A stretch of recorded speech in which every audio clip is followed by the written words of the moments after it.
Thanks, Bob, and good evening, everyone. This is Gary Trendle, Chair of the Hopkinton Planning Board, and I hereby call our November 15th, 2021 meeting to order.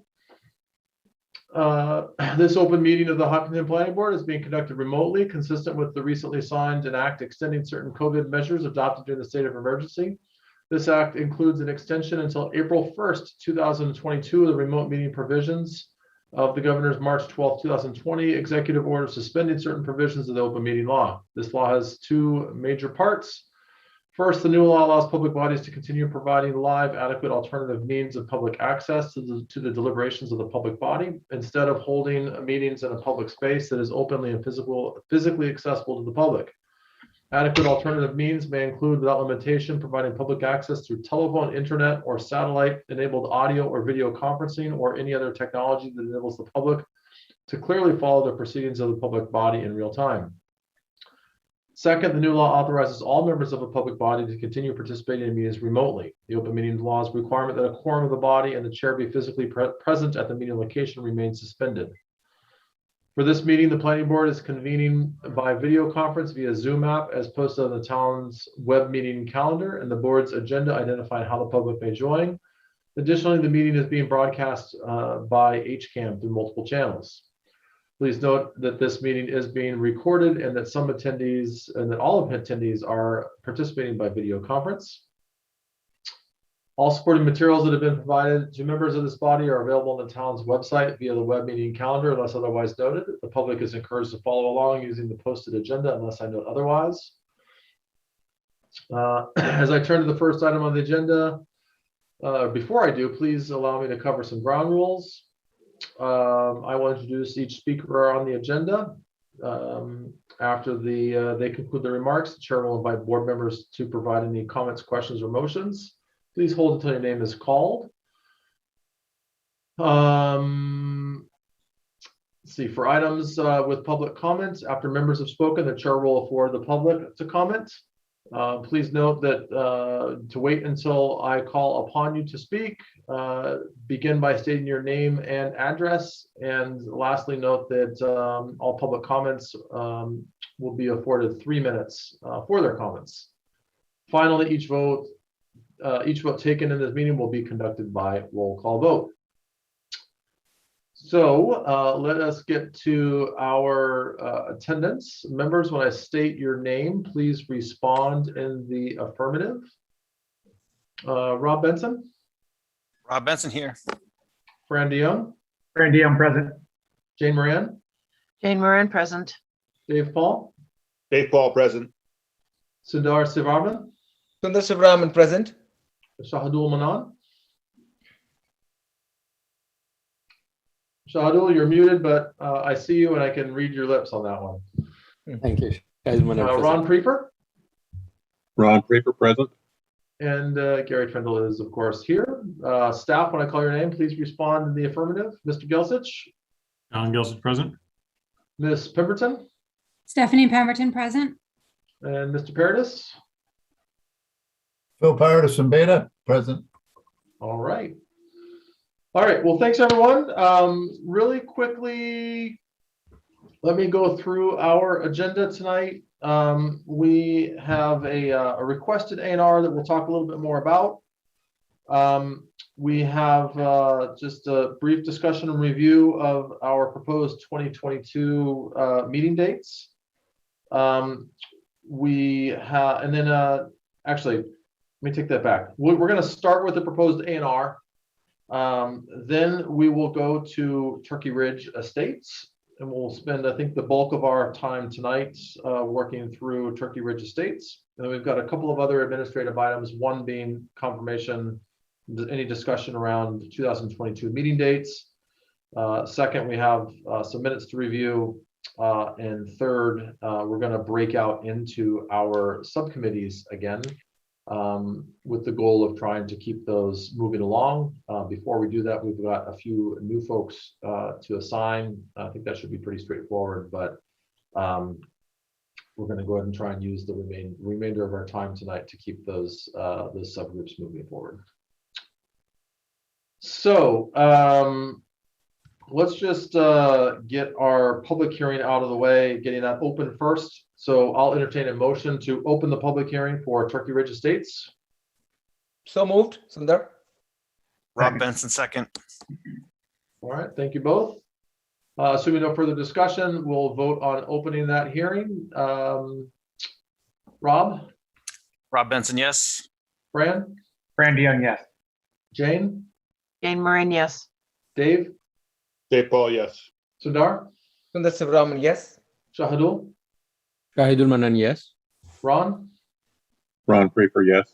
and Gary Trendle is a yes. All right, so we'll get to that in a few moments, but let's turn to the first admin item. I think I saw Mr. Churko.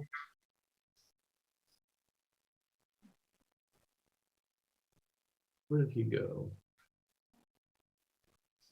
Oh, there he is. Hey, Mr. Churko, you're must have been the first one here because you're in the upper left-hand corner. If we can unmute you.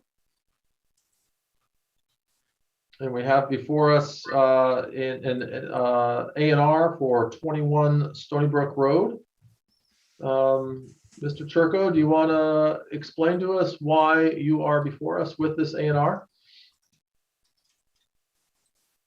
We just need to unmute you.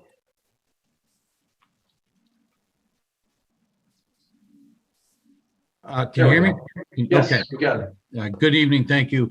I'm Ben Churko. I'm building 21 Stony Brook, which says existing concrete foundation 21. When I started building it, there's some tough grades there. On the right-hand side, I needed to put a stone wall in place, and I realized that if I'm putting the stone wall there, the existing easement line would need to be moved about 4 feet. I contacted the owner. He agreed that we could move the easement line. I had JD Marquardt put together a plan that I could submit and have recorded, and the plan was prepared. When I gave it to my attorney, he ran it by the title insurance company, which is my title insurance that has that property, and they requested that an A&R plan be prepared, not just an easement plan. So that's why I'm before the board is to request an A&R plan, is because the title insurance company has asked for it. I have a letter from them stating why it's a short letter, it's an email, but they want an A&R plan, not just an easement plan. And the easement moved about 4 feet to the right, and that's about all it was. Mr. Churko, does the letter explain why they're requesting an A&R instead of just an easement plan?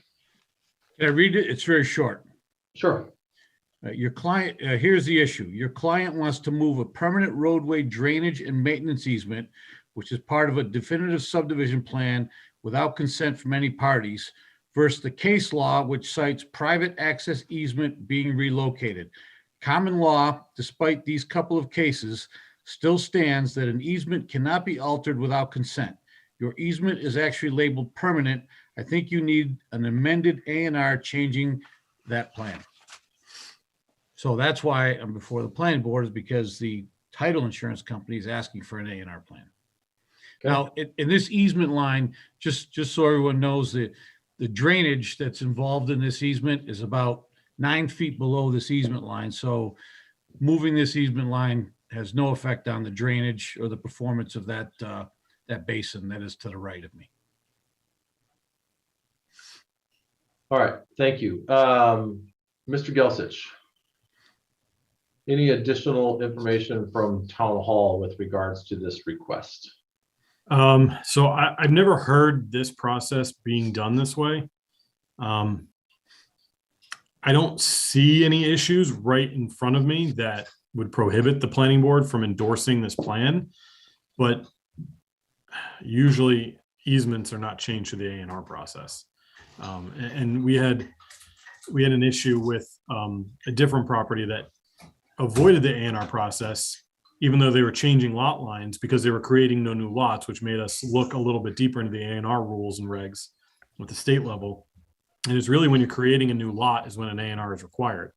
So, you know, I'm kind of torn here because I don't want the planning board to just give in and endorse it because the title insurance requires it, when it's not really changing any lot lines or creating any new lots, which is the reason why A&Rs would need to be endorsed anyway.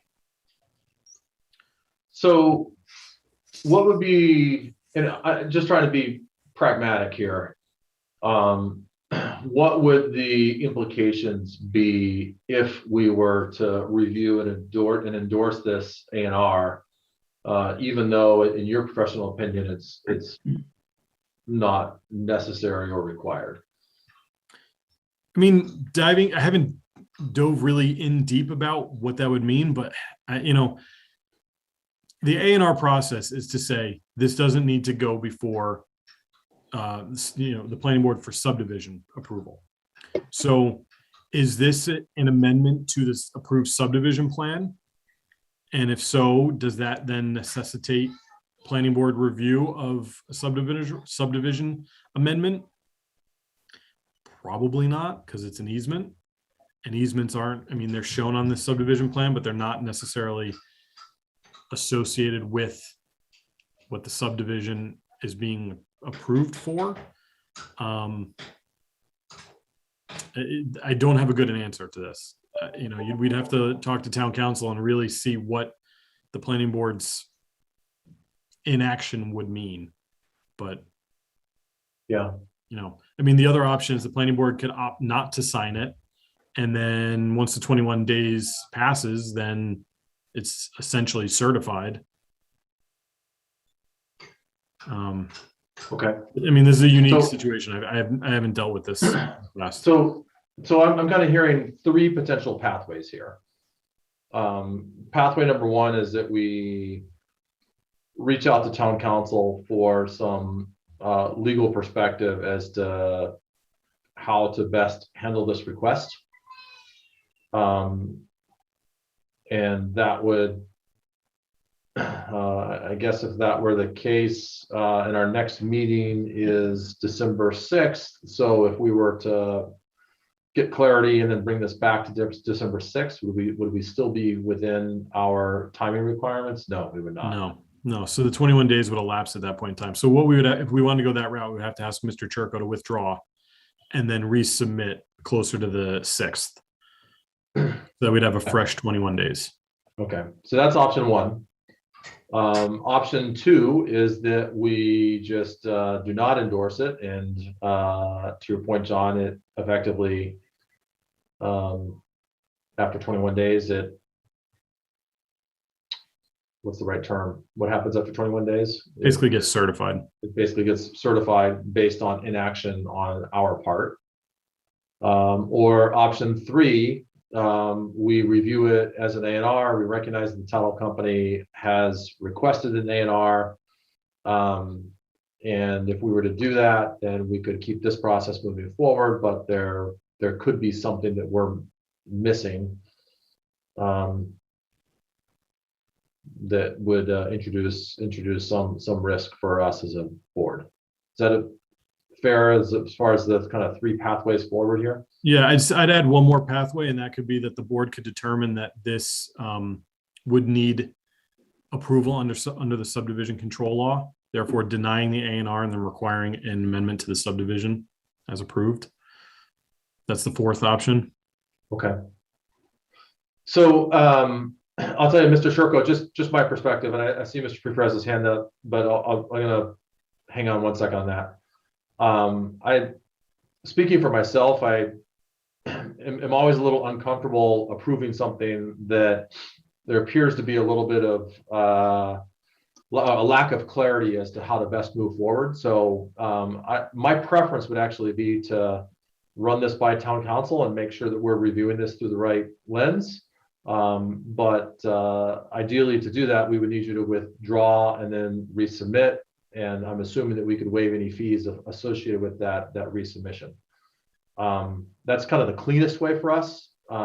Is that something you would be amenable to? Absolutely. Okay. Yes. So to the members of the board, any objections to going down that pathway? Like I said, I think that's the cleanest, and I think we can accommodate the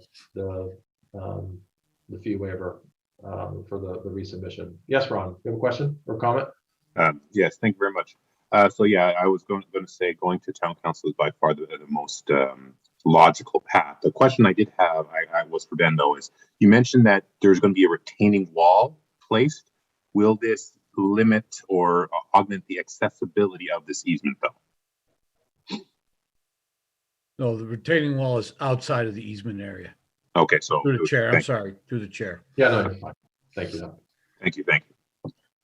So yeah, Okay. to reiterate, I think going to the town council is a smart choice here. All right. So I think we've got a game plan there. We don't need to take a vote.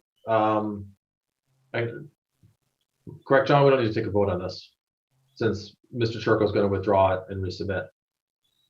So he could request a withdrawal and then you guys could vote to grant the withdrawal without prejudice. Okay. Right. Does that work for you, Mr. Turco? That works, Chair. So I will email over this letter from the title insurance company. And I request to withdraw without prejudice, and I will resubmit at a later date so that we can meet the 21 days for the next hearing. All right. So I will entertain a motion to grant that request for withdrawal without prejudice. So moved. Seconded. Vidul Manan, second. All right. And assuming no further discussion, we will move through our vote. Rob, how do you vote? Rob Benson, yes. Fran? Randy Young, yes. Jane? Jane Moran, yes. Dave? Dave Paul, yes. Sundar? Sundar Sevaraman, yes. Shahadul? Shahidul Manan, yes. Ron? Ron Draper, yes. And Gary Trindle is a yes. So thank you, Mr. Turco. I appreciate your flexibility there. And Thank you. we'll see you in a couple of weeks. Thank you. All right. Let's move forward with Turkey Ridge. I see Shane is on, Joe is on, Kyle, Phil.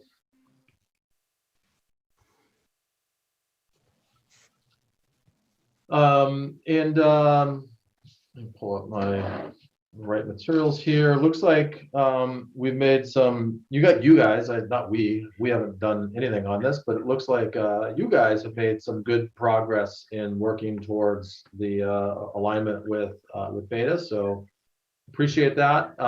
What I'd like to do in a moment is just go through those, have Phil actually go through those remaining items that we need to discuss. But in the meantime, before we do that, I'm wondering if you can just quickly go through, I know there were some changes made to the plans. I think it'd be super helpful for the board and for the public to go through the changes that you've made to the plans.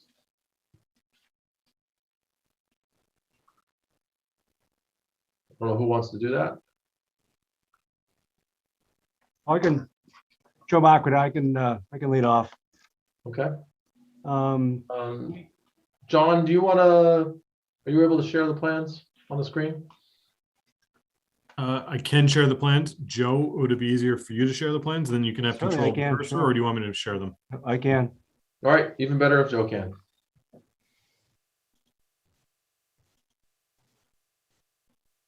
Is that up on the screen, folks? Yes. Okay.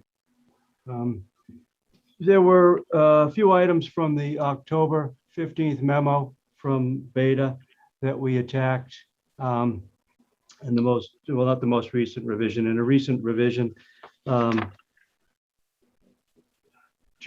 was related to the emergency access road through the center here. We reconfigured that roadway, made a little more curvilinear, took out the stiff change in direction about 2/3 of the way through right here at this corner. Reworked the elevations throughout and provided an updated profile to better gauge the changes that we made to the slopes. We introduced some flatter slopes. We introduced a vertical curve to make a smooth transition up over the peak. There's a high point right in this location here. And we've added the slope granite curbing at either end to allow the emergency vehicles to access that rather than the Cape Cod berm. We highlighted some long-term inspection and maintenance protocols that are going to be taken over by the homeowners association with regard to maintaining that drive, and fleshed out a few details with regard to construction standards. So quite a bit of the revision was tied up with the access drive. There was concern about stormwater entering into 3 of our drives, here at lot 1, here at lot 3, and here at lot 5. We've added a construction detail to create a little hump, if you will, a little diversion at the gutter line, just beyond the gutter line, to keep that water into the roadway system where it can go through the full treatment rather than slip by the sumps and stormwater treatment units that we had in the roadway. So construction details have been added to the plans. We fleshed out the warning sign regarding the introduction of the new roadway. Wedgewood Drive obviously is existing, Cedar Street extension is existing. We've included a warning sign to be placed at this location here, make folks aware that there will be a right-hand turn coming up shortly, what we have been calling Road A, and that was added to the plans. We're fleshing out the stormwater pollution prevention plan and turning that into DEP. And that was one of the comments in that letter. And then you may recall on one of the previous versions, we had a basin set for this location here. And at Phil's suggestion, we revisited what was happening here with that first section of roadway. Instead of a crown, which you'll see from this point easterly, we have elevated to send the water back towards this location right here at the Hubley property.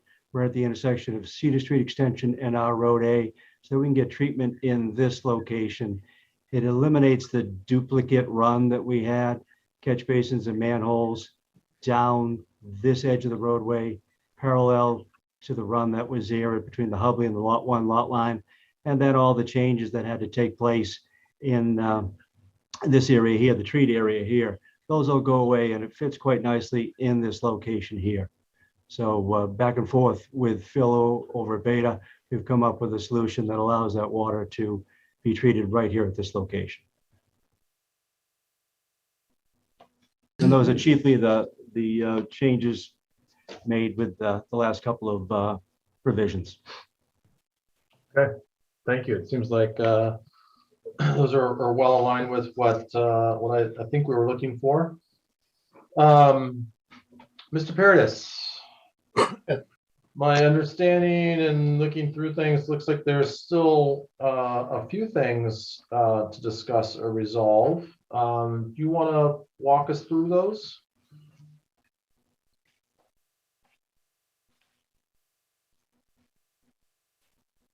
I don't know that there was much. One is we would expect the board to be able to review the homeowners association that's documents as a part of G4D.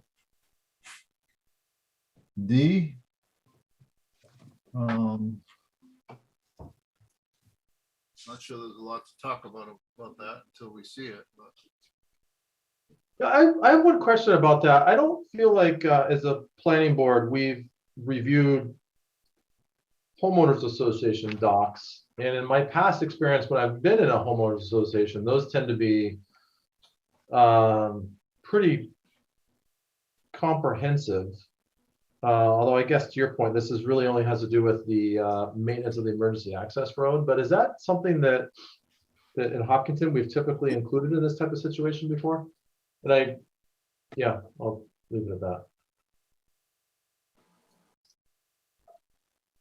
So I think we've probably included it as a condition for, what was the other one with this situation? Wayland? Chamberlain Wayland? Okay. Wayland. I didn't see the document, so, again, it's completely up to you whether you want. No, and I share your concern because I'm a little skeptical of how impactful homeowners associations can be for this type of thing, but I also am not convinced that the planning board is that it's going to benefit from the planning board reviewing those documents when they're ready. But let's I'm just going to put a star next to that. We can come back to that. So C1 is proposed street names that I guess that, has to go through the selectmen, or I'm not sure what the process is. Street names are through the select board. Right. So there's a few waived for D1, street jogs, 125 feet.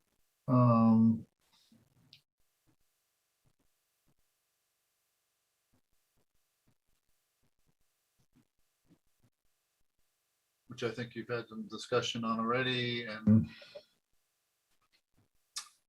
D6 preliminary open space plan. I think there was discussion last time about the just providing an opening in the any walls or. So I think they've addressed that, but I just wanted to leave that up to you.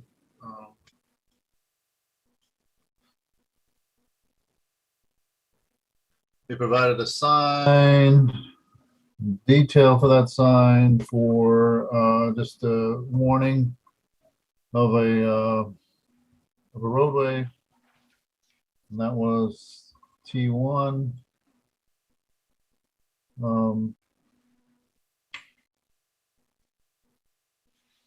So, Mr. Chair, if I may. Yes, Fran. Going through this, are we going to go back and discuss some of these or? Yeah. go I'm through it? marking them now, and we're going to go back to them. Yeah. Okay. My original thought was that we go through them as he mentioned them, but we're already far enough along. I figured we get through them quickly first, and then we can go back. Very good. Thank you, Mr. Chair. SW12 is the slopes for the basin. I think there was discussion on that. Again, I don't know what was ultimately resolved. Beta can go either way on that. So.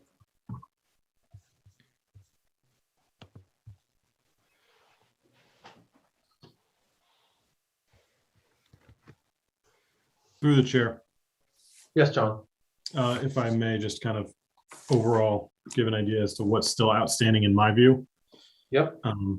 The T2, T3 comments, and those might be resolved, but the letter that Beta gave us didn't indicate that they were resolved, so that's why I left them open. Okay.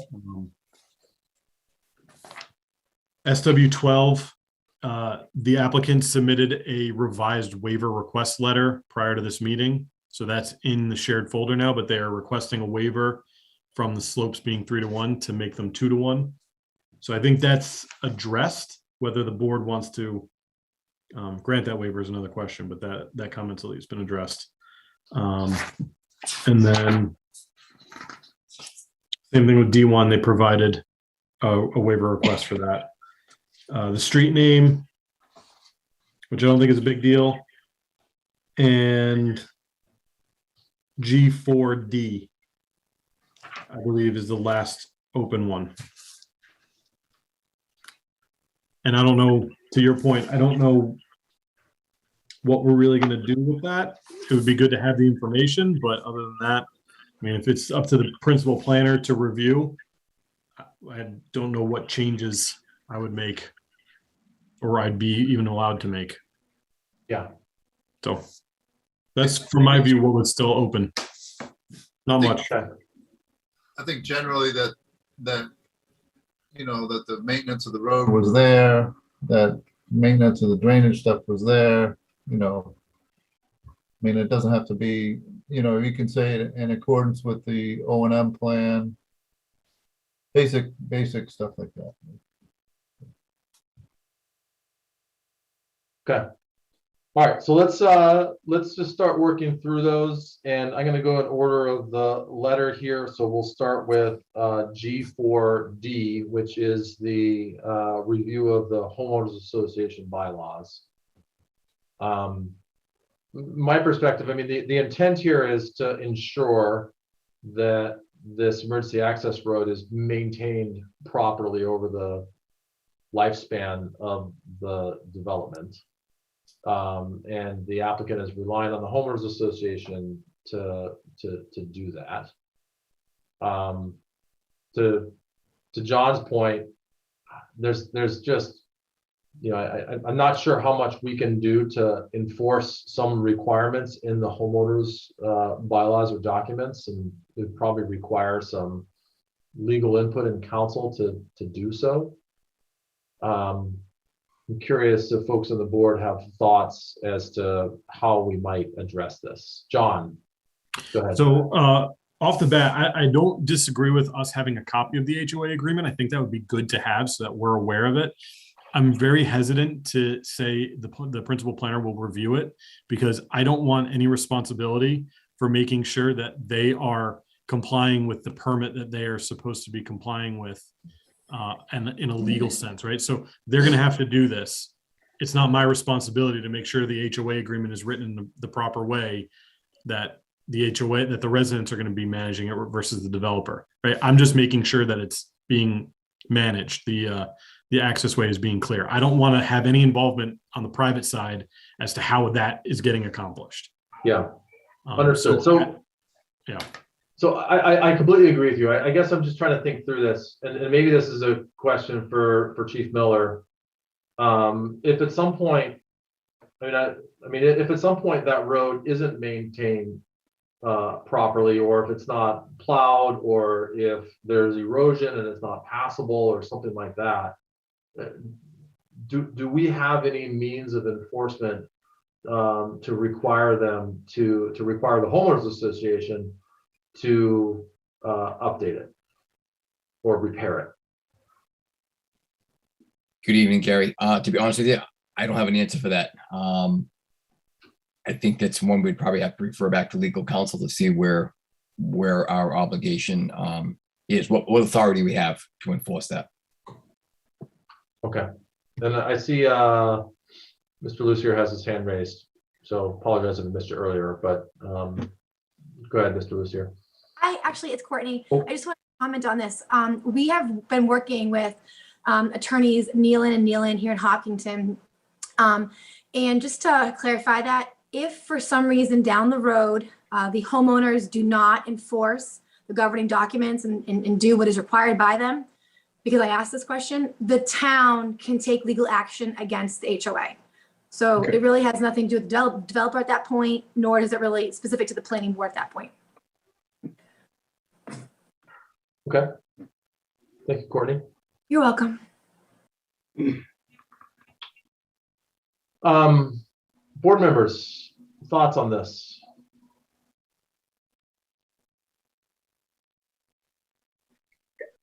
Mr. Chair? Yes, go ahead, Brian.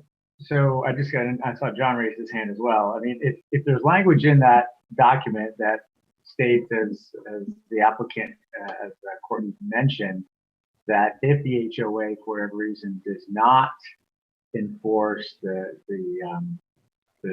responsible action that they're required to do, then it sounds like, you know, we as a town can take, if required, action back against the HOA, right? Assuming the HOA, exists and is the governing body for those homes. So I think, if the review of what they're asking for, a copy of it, and being reviewed by the town planner, find acceptable, I think that would be an okay course of action.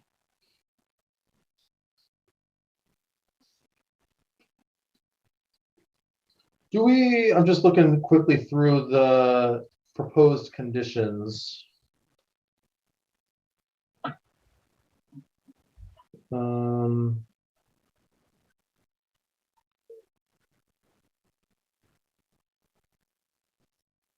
John, go ahead, John. Yeah, so that was probably my comment. I don't think we have a condition requiring that, so I just drafted one saying the applicant or the HOA shall maintain the emergency access road in a passable condition for emergency vehicles in perpetuity. Or maybe we should say for the life of the subdivision. Yeah, I'm okay with that. The applicant okay with that? And I think that's just basically just formalizing what was said previously. Yeah, we're good with that. Okay. Mr. Chair, No, sorry. Gary's- Go ahead, Chief. is there anything we could add in, just like a POC? So, 3-4 years down the road, something happens, we know who to contact right away to have that rectified. Is that possible to put in there, John, as well, too? Just a POC? It's a good, so this is where it gets messy because it's not related to the just to the comments previously. It's between the homeowners association and the town at that point. I'm assuming the homeowners association documents need to be filed with the town, and the homeowners association documents are going to have a point of contact, some capacity in them. So my thinking is, and tell me if I'm wrong here, but I think we have a point of contact from the development perspective, but for the homeowners association, I'm not sure that's something we want to condition here, but I'm looking at John to see if you have a professional opinion for us to leave. Yeah, so usually with like these types of developments, when the open space is kept with the HOA, and I don't know if they plan on doing that, there's usually a point of contact in the assessor's database for the HOA at that point. So I guess my question is, what is going to be the ownership status of the access way? Is it going to be an easement? Is it going to be privately owned? And then if it's going to be privately owned, I mean, that's going to be a separate parcel in of itself. And then that would be the HOA's ownership under the control of whoever is the named person. Okay, That's a question, but we don't know who is going to own it. I'm not sure the applicant knows either.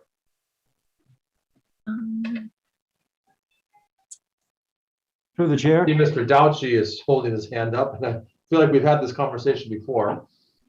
Chuck, do you want to state your name and address and who you're representing here? Only I'm representing the Hopkins Area Land Trust, or whatever other agency might hold a conservation restriction or ownership on the open space. If the access road is considered part of the open space, it will need to be clear that the holder of the CR and the open space has no responsibility for maintenance of the access way, and that it's clearly the responsibility of the HOA. All right. Thanks, Chuck. Yes, I think that makes sense. Doesn't necessarily help us answer the question of who we anticipate will own it. And I feel like this is always a point of debate. Courtney? Actually, it is. We just verified. It is going to be considered part of the open space. So that is land that will be going to either HALT or another organization. Okay. However, it will be maintained through the governing documents by the HOA itself. Okay. The road, you're proposing the road would be maintained by the HOA. The road and the gates that belong to the road as well. Okay. So then to Mr. Dauchi's point, we would just need to specify that the organization holding that would not be responsible. Thank you. Mr. Chair, can that just be built into the condition? Sorry, was that Fran? Can that just be built into the condition that John is putting together? Yes, I think so. John, does that work for you? Yeah, let me try and draft something. Okay. All right. Any other questions on GD4? I think from those that have spoken up, we have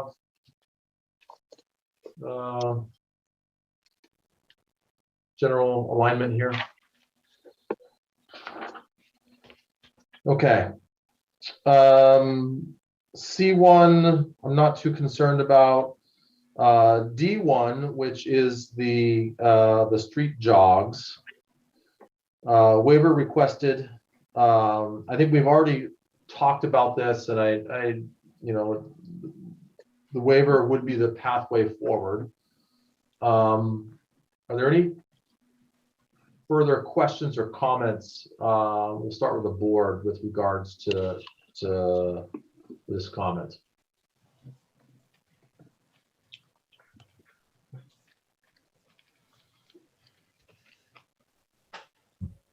So I think we're all pretty clear that where the street intersects with Cedar Street Extension is within 125 feet by a small amount of, I'm drawing a blank on the other name and I can't quite see it on the screen.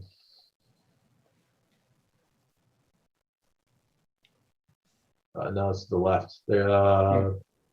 Wedgwood, thank you.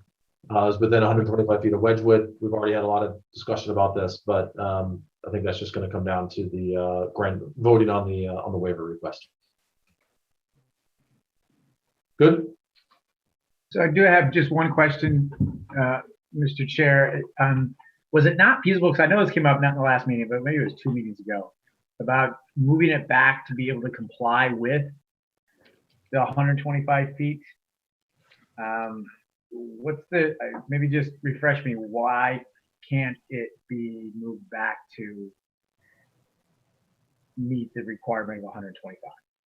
And maybe that's just to the applicant, to refresh my memory. Yeah, I'll refer that to the applicant.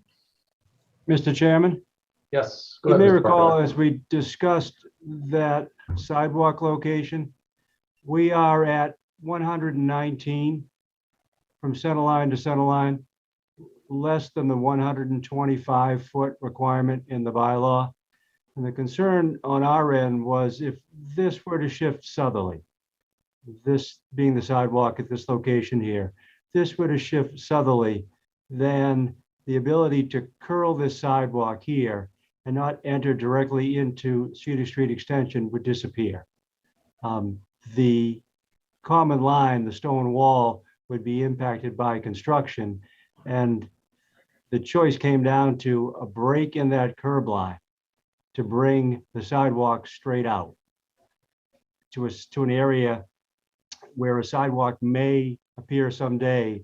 It made more sense, seemed safer to bring the walk down in here and allow for a transition southerly should that walk ever be constructed than to interrupt that curb line, create an issue where folks turning onto this roadway would see a break in that curb line, wouldn't have something for the driver's eye to follow, and then we would be introducing folks in the sidewalk directly into the traffic of Cedar Street Extension. That was the overriding reasons for maintaining the sidewalk in this location and asking for the waiver. Brandon, any follow-up? I mean, so I appreciate the rationale. I don't necessarily agree with it, right? I don't think there's ever going to be a sidewalk on Cedar Street Extension. So to be able to kind of move it over 4 feet and try to create that straight line and be within the 125-foot boundary, I don't know, it just seems to me, I guess doable. it just comes down to a matter of perspective, Mr. Chairman. Yeah. Okay, thanks, Fran. Other questions or comments on this topic? Through the chair, clarifying question again. Yep, go ahead, Shahidul. Thank you. So I tend to agree with Frank's perspective, and I was also in leaning towards complying with what the 125 feet rule is. What I wanted to clarify is, one, the measurement, is it because of lack of space that it would hit that wall and not kind of meet with the road? I I'm not sure I fully followed that, or is it's going to eat up too much green space? And that was one of the discussions we had the last time as well. So my interpretation is that if the road were to shift over, then there's two trade-offs being made. Number one, to Joe's comments earlier, we would lose the radius on that curbing there. So it would literally just dead end at the street, and it would not have curbing there, which could have some impact on pedestrians, particularly if the sidewalk were continued. And then secondly, yes, you would lose some of that space on the side of the road, but realistically, it would be made up for on the opposing side. That's my interpretation, but Joe, if I misstated that, please let me know. That's generally it. Thank you. I appreciate the clarification. Okay. Ron, I see your hand raised. Yes, thank you. I just, because I may have misheard the number, what is the current distance? You said I think it was 109, 116. It's 119 feet. So we're off by 6 feet. Okay. 6 feet. I'm not to be able to profess the future. I am hopeful that there will be more sidewalks to make things more accessible. So I'm in favor of the curve for a few feet, just because it does make logical sense for hoping for the future versus wishing you had and not having. Yep. So thank you. Okay. And I will say I think we are gonna vote on this as a formal waiver request. So I don't want to get into everyone's perspective on it quite yet, but if you have questions or comments, and Jane, I see your hand raised as well. Go ahead, but let's not get into our individual take on whether or not this is appropriate or not quite yet. So now I'm confused. You want the comment now, or you want to wait just before you call for the vote? I guess if you have a question, now's a great time to ask. Because when we vote, we're not gonna have, I'm hopeful that we won't have more discussion on it when we get to the vote on the waiver. Okay, then I'll just make my small comment then. I think just from a driver's perspective and point of view, it's a lot safer to be able to make to have that curve there, as Joe Paradise or Phil mentioned. Think of it as you're a driver coming in and you have to make a straight line shot up to that driveway. You'd have to pull further over to the center line and then make the turn into the road. But if you have curves to guide that, your eyeball, I think it's just safer overall. Okay, thanks, Jane. All right, let's go ahead and move on. The next one I have here, and I don't remember if John mentioned this, but D6, preliminary open space trail plan that identifies connections with public ways. I think this was specific to the north facing side, which, if I recall our discussion there, I think the applicant was amenable to providing access to that parcel via a gate. It looks like maybe they've even added that break. I see that 10-foot break right there. Yep. Okay. So I think we're good there.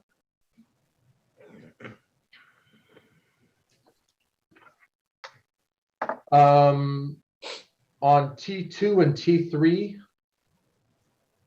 and again, this goes back to the signage to indicate the jog there. So the comment T2 is to provide backup information for the speed data collection and discuss whether traffic volumes were obtained for both roadways. And T3, discuss whether connecting the two cul-de-sacs was considered to allow the southern four houses access to Lincoln Street and Cedar Street in an intersection with better sight lines and direct access to Route 85. On T2, I think the applicant has provided that information. Is that correct? I remember going through it. Yes. T3 is a bit of a messy one, but I think that at this point the applicant's preference is to leave it as designed, and I think we can. I'm hopeful that we can leave that one where it is.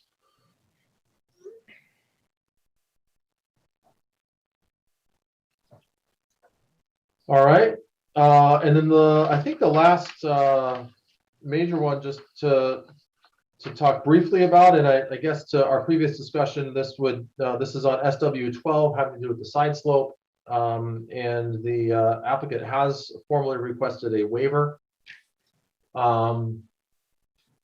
So just to quickly recap here, they are proposing a slightly steeper side slope on those retention basins, which allows them to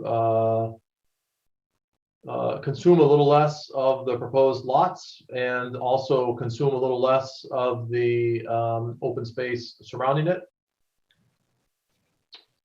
And the buffer zone to the wetlands area on the northerly side, Mr. Chairman. Yes, go ahead. You want to explain that in more detail, Joe? Sure. This Lincoln Street is here. Northerly, our boundary line is the river, Sudbury River. We have a bordering vegetated wetlands associated with that river. We've also got a buffer zone to that resource area.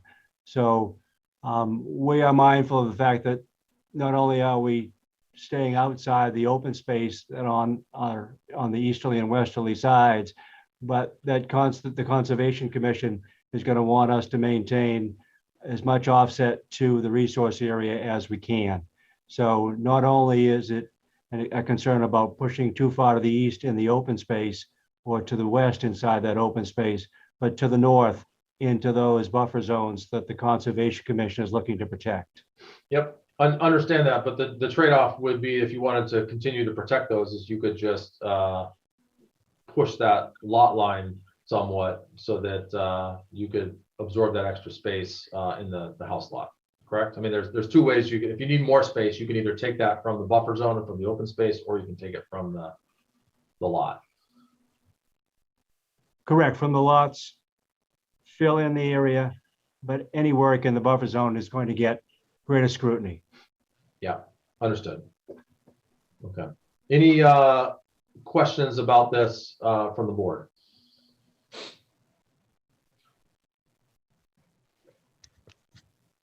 And again, I think we have a pathway forward to address the comments, and it's just a function of how the board would vote on said waiver request. Through the chair. Yep, go ahead, Rob. So this is going to amount to very sizable 7-foot holes in people's backyards. And it seems like at the end of the day, people are going to need to live, or people are going to live in these homes. It seems there the balance between open space and somebody's future residence is just these. It seems like they should be pushed, as to me, in my perspective, as far towards the open space or into the open space, as I just don't see 7-foot holes surrounded by fences as in people's backyards as the right solution. Yeah, thanks, Rob. The only thing I would counter there is that they could still change the property lines so that the holes were not in people's backyards, but were still in the space outside of their backyard. So, I mean, the trade-off is either leave it as is, build more into the buffer zone and the open space, or shrink the lot sizes to accommodate and to meet our design requirements. So, other questions or comments on this one?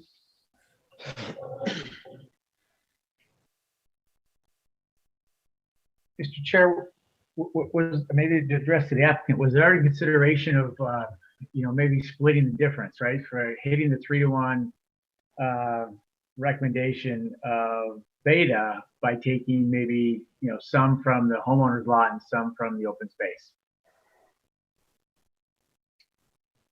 The Joe? concern, through the chair, Yeah, go ahead. the concern was that we came to you with a concept plan where we tried to keep all of our stormwater outside the open space. We're trying to honor that condition that was imposed on that concept plan. And we're also mindful of the fact that we're only going to get 5% of the open space.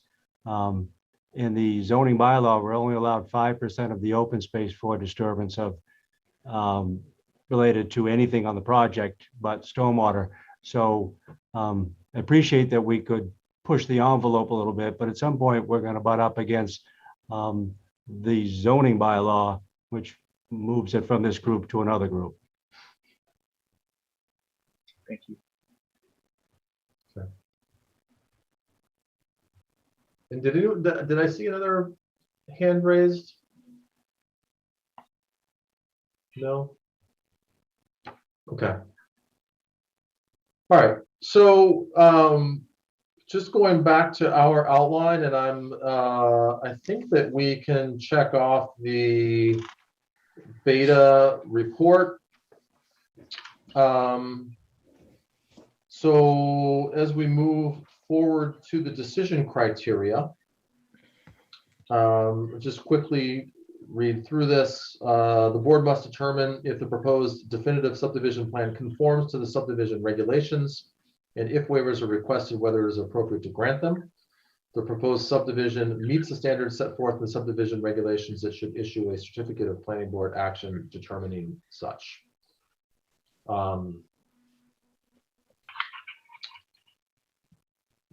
And I think this is where we're relying pretty heavily on Beta's review. I think that we'll get to waivers and conditions a little bit later.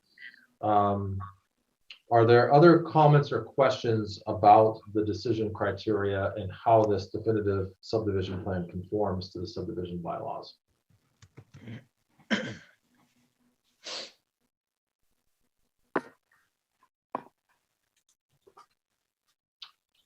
Okay, I think we're good there. All right, moving on to waiver requests. So we've got, and I just realized I have a previous version of our meeting notes here. So we've actually got, John, correct me if I'm wrong, we've got 4 waiver requests. That is what I have as well. Okay, and the 4th one, so I've got the 5.1 cross sections of each street at 50-foot intervals, 5.2 the street centerline jogs, 5.3 granite curb along pavement edges with radii less than 100 feet with the modified Cape Cod berm proposed, and then 5.4 would be the change in side slope from 3:1 to 2:1. So through the chair, just for clarity's sake, the 5.1 through 5.4 are this planning board outline numbers. It would actually be 5.4.1.n for the cross section at the 50-foot intervals, 8.2.1.c for the street center line jog, 8.2.2.a for the granite curb, and then 8.4.10 for embankments at 3:1 ratio. Those would be the waivers and the subdivision regs reference. Okay, thank you. All right. So let's work through those. So we'll start with 5.4.1 point in cross sections of each street at 50-foot intervals, none submitted. I think this is, it's funny, I'm never crazy about waivers that we consistently or waiver requests that we consistently waive, but I know this is one that we've seen quite a bit before. Any comments or questions about this before we take a vote?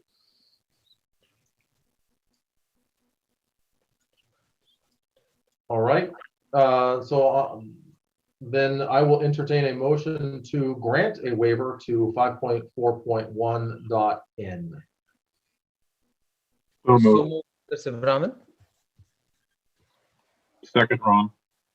All right, with motion to second, any further discussion? Seeing, Dave, I knew you were gonna chime in there. Go ahead, Dave. Yeah, just, this one, I'm trying to refresh our memory. We talked about possibly getting this removed from the document. And I think Phil had some input. And I just wanted to get a refresher from Phil, whether he thought this was a good thing to have or not. Phil, let me ask that a different way. What are the risks of us not having a cross section at 50-foot intervals on the proposed street? There is a grading plan that's fairly detailed. So there's basically two ways to do site designs and to show the grading. One is the Mass Highway almost exclusively uses the cross sections.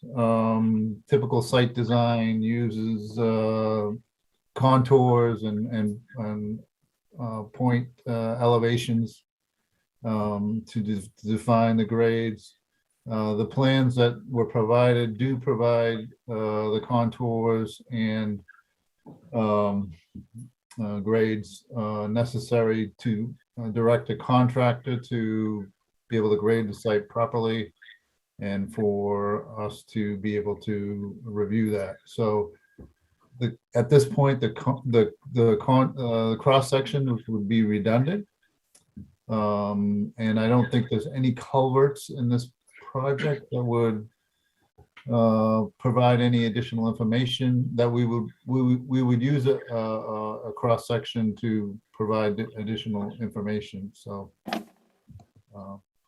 Okay. Thanks, Phil. Great, thank you. All right, so assuming no further discussion, we'll take a vote on granting this waiver. John? So did Ron second the motion? Yes. Yes. Ron, you can't vote on this application. Oh. Jane Morano, second. Thank you, John. Good catch. That was Steph that caught it. Thank you, Steph. All right, so we have a motion, we have a second. I think we're ready to vote on this waiver request. Rob, how do you vote? Rob Benson, yes. Fran? Fran DeYoung, yes. Jane? Jane Moran, yes. Dave? Dave Paul, yes. Sundar? Sundar Subramanian, yes. Shahadul? Shahidul Manan, yes. And Gary Trendle is a yes. So that would be 7-0. So that motion carries.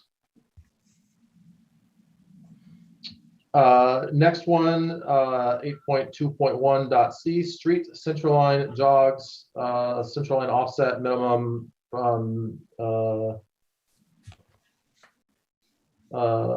sorry, it'd be a waiver to the requirement to have 125 feet minimum on the center lines from the street line jogs, with 119 feet proposed. Mr. Chair? Hang on one second. Ron, I see your hand raised. Do you have a? Yeah, I just, for clarity, this is my newness of this. Why was I not allowed to vote on this one here? Because you haven't been a part of the full hearing process. So this hearing was started before you had joined the planning board. So you're just not allowed to. I assumed that. I just wanted to make sure. Thank you. Yep, no problem. Shane, I think that was you that had a. Yeah, yep. I just wanted to touch base on this and just kind of give a refresher on some background of the 125-foot offset. We did, extensive research on this, especially with our traffic engineer and traffic study. Given the, we're only putting 4 lots on this road and only adding 4 cars, we weighed in the options of safety of the center line offset and then safety of entering this road. We also spoke with all the different abutters.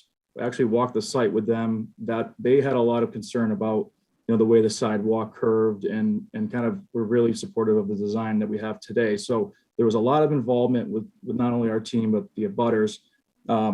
weighing in the options internally, you know, the DOT regulations in this scenario require a 99-foot offset. We have 119. Again, we know that your guys' bylaw is 125, but we're well beyond the DOT standards, and weighing the options of having an unsafe entry, not having that curb line, in lieu of meeting these requirements, it was just much more beneficial for us and for everybody around to have it this way. So I just wanted to give a little background on that. There was a lot of thought that was put into it. It's not just some random thing that we threw on the plan. So we just wanted to give you our side of things, and you know, to take in consideration when looking at this as a vote. All right, thanks, Shane. I appreciate that. And Joe, can you just scroll over to that one more time, further to the left?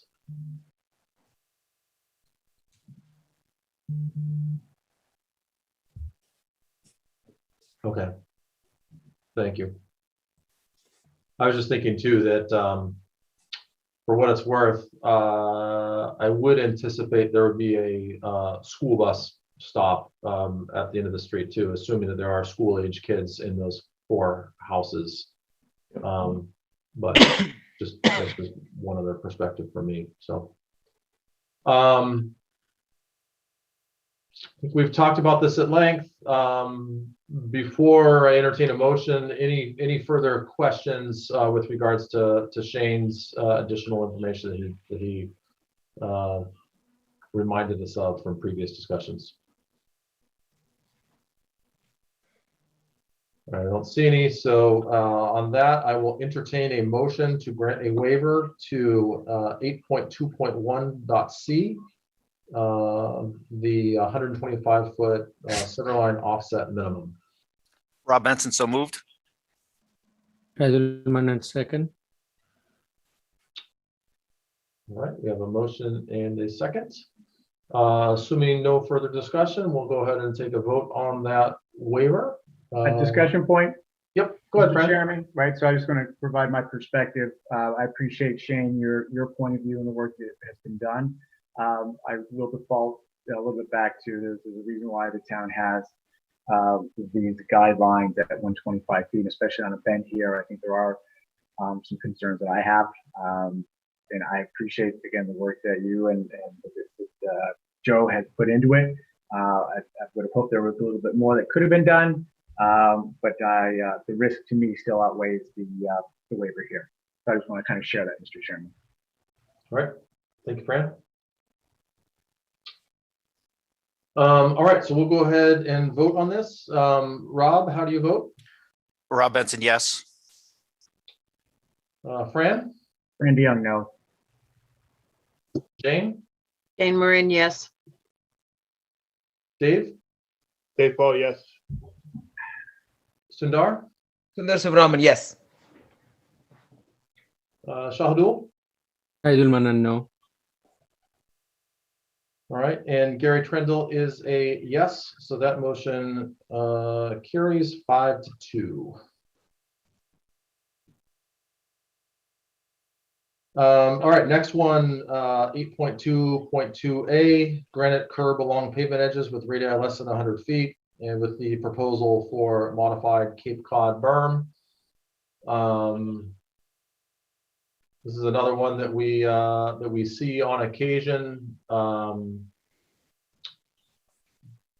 Joe or someone from the applicant want to just remind us as to your preference for the modified Cape Cod berm as opposed to the granite curbing?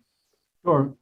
Given the planning board's bylaws with regard to horizontal curves, the only location it really shows up with radiuses less than 100, because the sweeps we have provide greater curb line radiuses, are generally here at the circles, the transition in and here at the cul-de-sac.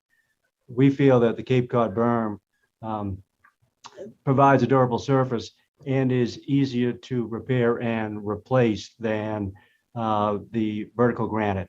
That damage to it can be rectified more quickly and more easily as a Cape Cod berm as opposed to some other material. Okay, any questions or comments about use of the Cape Cod berms effectively on the cul-de-sac here?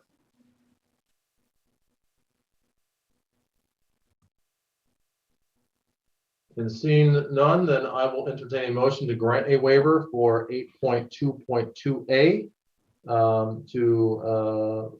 for relief from the requirement for granite curbing on radii less than 100 feet with a proposal for a modified Cape Cod berm. Rob Benson, so moved. Heidelman, second. All right, and I'm gonna assume no further discussion. Rob, how do you vote? Rob Benson, yes. Fran? Fran Dion, yes. Jane? Jane Moran, yes. Dave? Dave Paul, yes. Sundar? Sundar Subramanian, yes. Shahadul? Heidelman, yes. And Gary Trindle is a yes. That motion carries. And then our last one, 8.4.10. And this is, boy, I can't quite read my notes here, but this is relief from the requirement of 3-to-1 side slopes in the retention basins with a proposal of a 2-to-1 side slope. Mr. Chair. Yes, go ahead, Shane. Also just wanted to give a little bit of feedback on this one as well. When designing this whole project, we want to weigh in all the different options, and this was another one that we put a lot of thought into, and we really want to try to meet in the middle and meet all different grounds. So obviously we want to have as little impact to the wetlands as we can. That is a major concern of ours. And then expanding these to a 3-to-1 slope is going to sizably make these larger and push into the wetlands. Obviously, we can take some out of our lot. We've compromised a lot of our lots. They're much smaller than they were when we first started. And one of the things we want to consider is, having a decent lot for the people that are going to buy the land. And then the other one is not incurring it into any of the open space. And I think Joe did a really good job designing this to try to meet all three standards. The 2-to-1, 3-to-1 is the slope going into these basins. These are, private basins that are fenced off, that aren't going to be inhabited by any people. So the effect on that, I feel like is granting the waiver has much more pros than it does cons, given the results of moving to a 3-to-1 basin. So just wanted to put that out there as well, the thought behind it. Thanks, Shane. Questions or comments before we, yes, Dave. So I'd just like a little bit more clarity on this. I see the steep slopes going back to the wetlands. Is it also for the drainage ponds as well, or is that in the same area?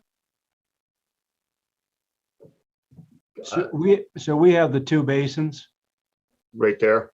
here and this large one here. And Okay, we've got some grading in here to capture the water and guide it to the larger basin. So it's this basin here and this basin through here. We have steepened up the slope down, kept the slope here, excuse me, and steepened up this grading here to rise up to the berm that's going to contain that stormwater. And then we steepen up as we drop back down to meet the existing grade. So when we get to the toe of our slope, the concern was, can we continue to push into areas that we know some of the other review agencies are going to question? And as we set these up, you can see that our basin itself is very tight here to lot 2, is very tight here to lot 5 and lot 6. So we feel like we provide this 20-foot area for a yard, then we continue to construct the basins to stay out of the open space areas on either side. It made the most sense to begin to work on the slopes for the embankments. And that's the reason that we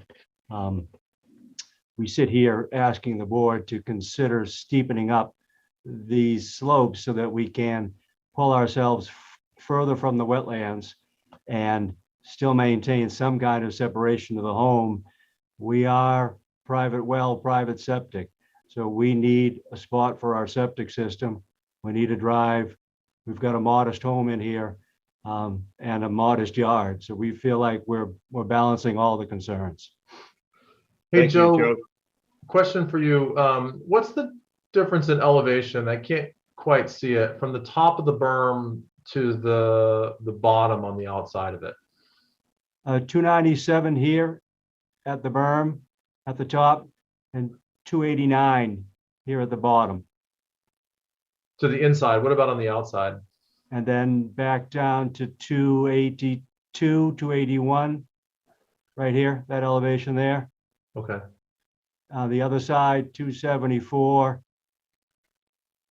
284 inside that basin. Okay, but the top of that other basin, the inside is, what's the top of the basin? This is 289.9, so in essence, 290 Okay, down to the 274. so about 16 feet on the outside. Right.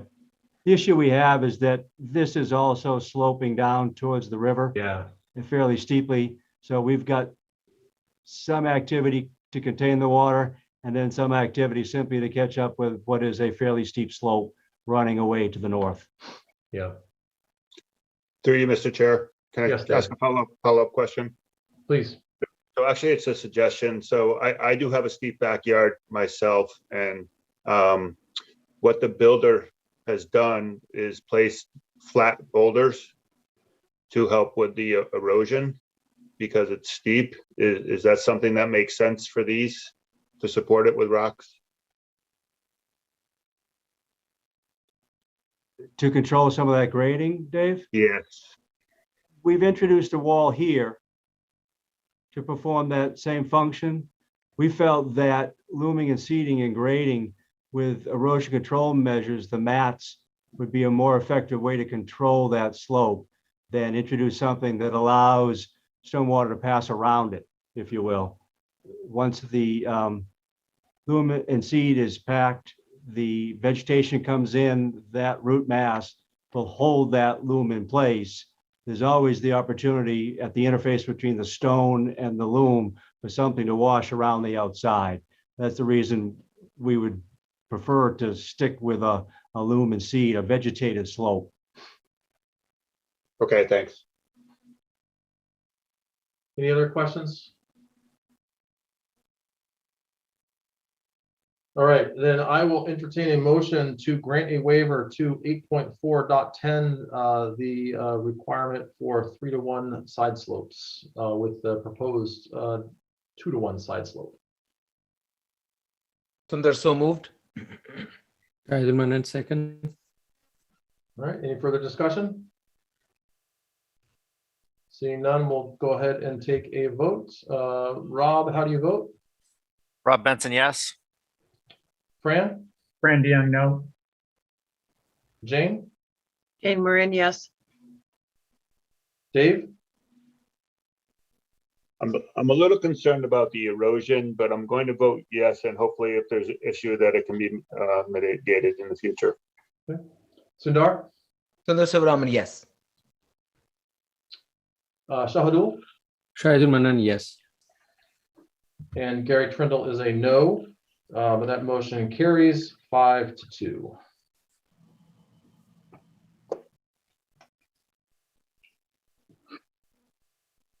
Okay, moving forward, standards and findings.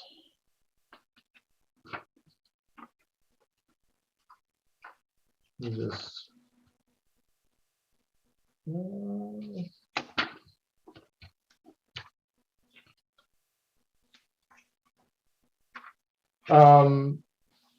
so again, we don't need to vote on this quite yet, but I think these are relatively standard, and that's so just want to see if we have any edits to make to these findings or if there are things that we want to add. So the proposed findings would be that the board finds the proposed definitive subdivision plan conforms to subdivision regulations with the exception of the waivers that we just reviewed.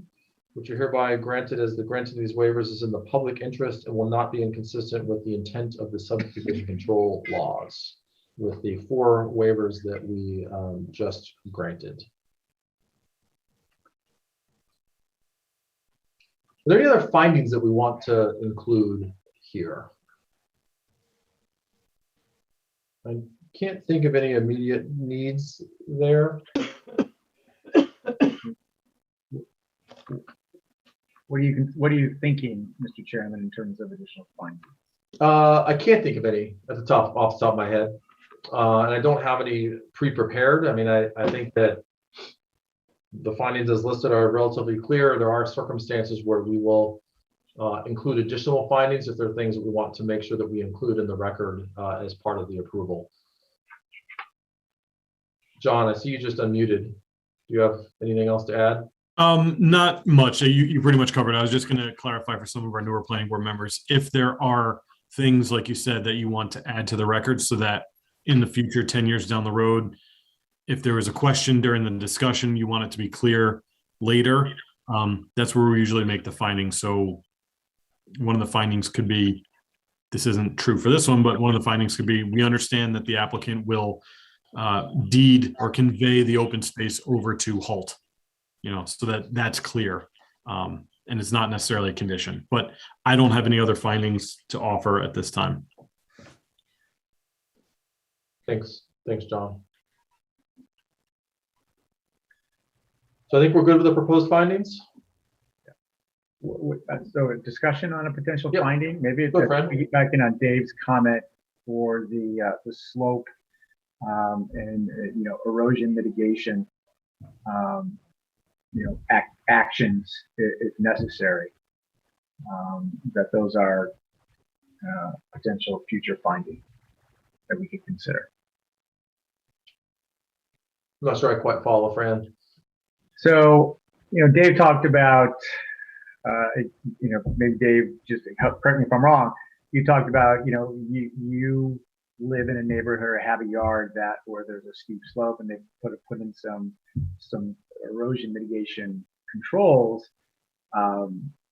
Is that something to consider as a finding in the future? If, given the fact that they've got these 2 areas with some pretty steep sloping, who knows how that, going now that we've given the waiver on the 2-to-1 versus 3-to-1, does that, call into question some additional risk? And is there a way to potentially address that risk in a future stage? I guess and I'm going to look to John here, but if anything, that feels more like a condition to me than a finding. That's what I was thinking. Because at the end of the day, if we wanted to ask them that they take some additional measures to ensure the stability of the berms themselves, to me that would be a condition. I mean, I wasn't necessarily thinking of it as a condition. I meant it initially just for a topic of discussion, and I would kind of defer to the broader board members for their thoughts. And I'm not necessarily just opining to add another condition in addition to what's existing there. Here's what I would say. I think the findings could be a place for us to list out our rationale for the more controversial waivers that we just granted. So, for example, we could also find that, on the street jogs, this would need to be formalized, of course, but that we felt that the safety improvements with a rounded curving on the sidewalk, in addition to, future sidewalk. Well, there would be a sidewalk there that goes around the corner. It just on Cedar stops. Street, yeah. Yep. But this would be a place where we could include the rationale for why we as a board voted to grant that waiver to the sightline distance. And I mean, my instinct is that might be a good idea, because I think that, just for future folks that are reading through this that might reference it, then that just eternalizes the rationale for why we voted the way we did. I would agree. So through you, Mr. Chair, I would support Fran if we wanted to create a finding for this, just something along the lines if we can get confirmation from the applicant that they would address any issues. We could phrase that into a finding, say that's why we voted for the 2-to-1 slopes.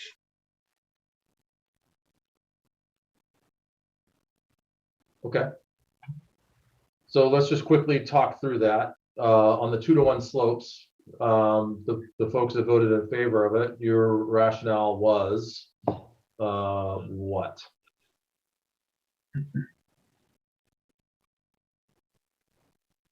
Like I said with mine, when I stated the vote, Gary, that if there should be any issues, my hope was that the applicant would address them. But I don't think that's I don't think that's the finding. The finding is if we don't want to document why we voted a certain way, and you're almost effectively proposing some additional steps if there is an issue in the future, which my interpretation of it doesn't apply as a finding.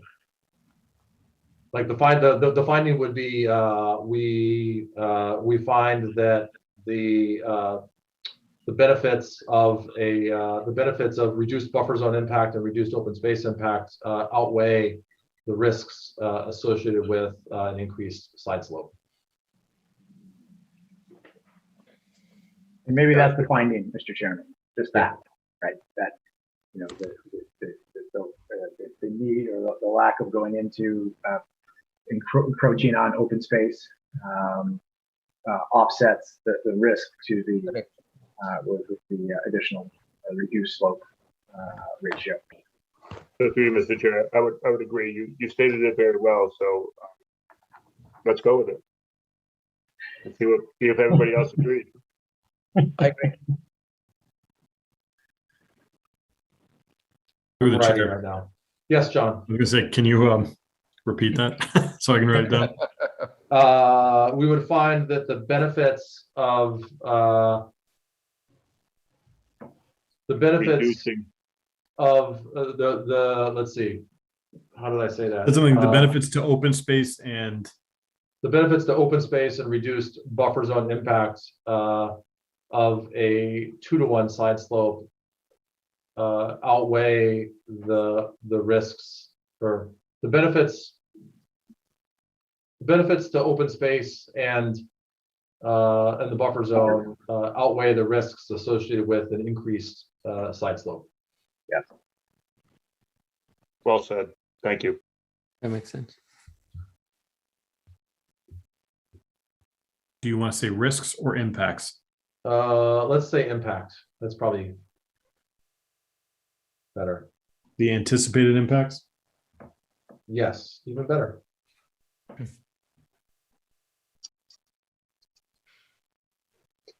So through you, Mr. Chair, did you want to put that other finding in about the 120 foot? Yes. I know I would.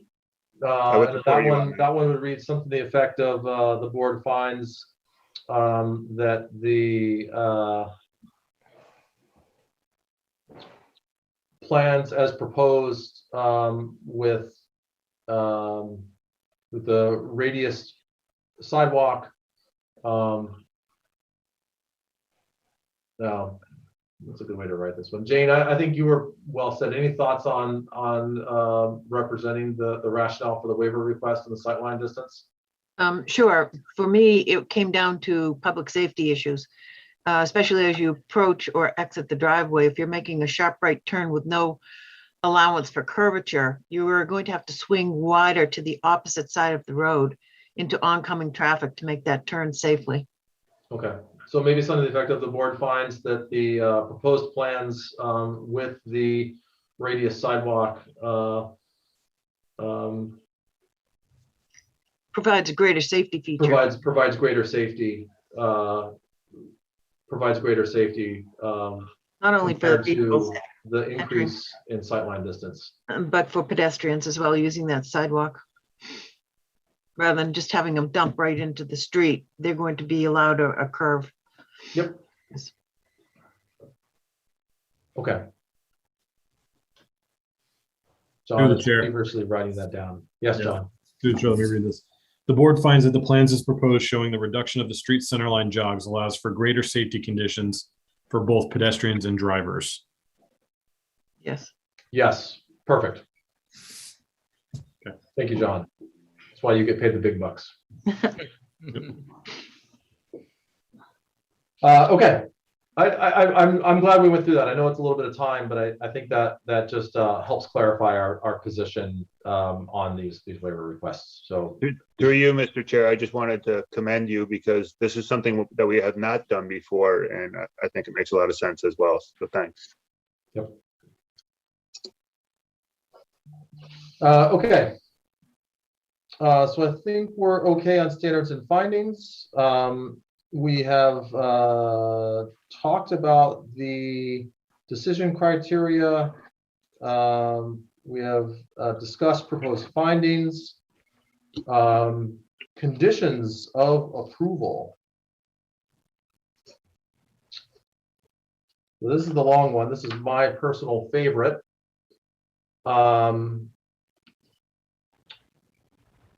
John, remind me, I know I need to read through all of these. My proposal is that I'm going to read through all of these, and then we can discuss if there are any additional items to add. And then we actually, no, remind me again, what's the order we do this in? Because I know that we've got we should vote on the findings first. So I don't necessarily want to read through these twice, and then we would vote on the conditions and approval. So can you remind me what our proper order is here?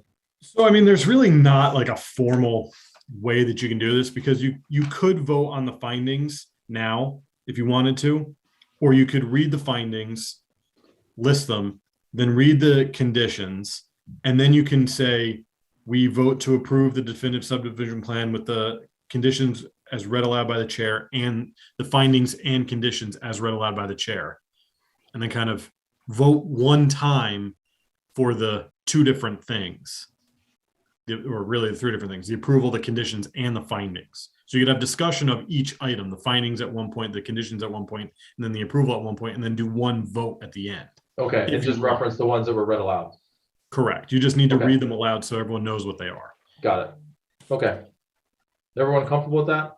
So we'll hold off on the vote since it's a roll call vote anyways. And I'm going to go ahead and read through the conditions now. Through the chair. Yes. Before you do that, there, condition 28. I don't know if the applicant knows who they're going to convey the land to. We can rephrase this condition if they don't know. But if they do know, then we can write it properly to reflect what who they intend on conveying the land to. Okay, so question to the applicant, do you know who you intend to convey the land to the open space to?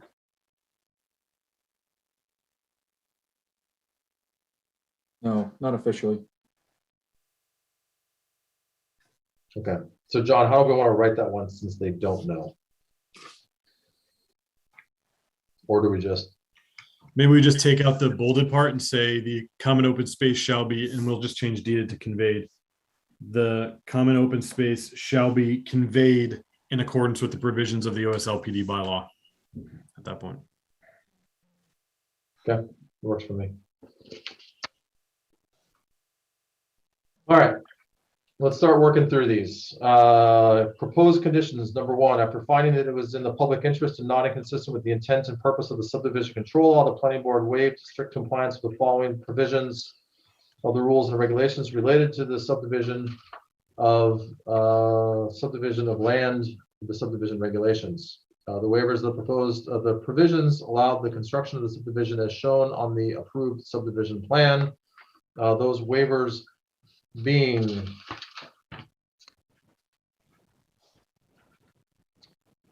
5.4.1N, 8.2.1C, 8.2.2A, and 8.4.10.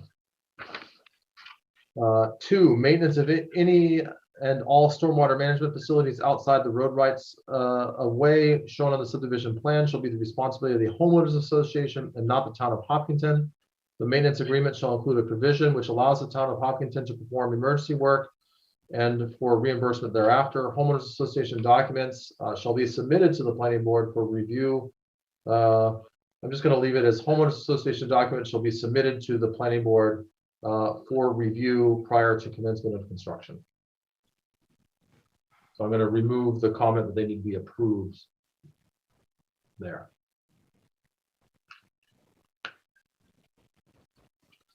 Three, roadway and infrastructure construction shown on the subdivision plan shall be completed within 5 years from the start of construction of this approval and shall be automatically rescinded unless such time is extended by the planning board at the request of the applicant. If construction is not commenced within 5 years from the date of this approval, such approval shall be automatically rescinded.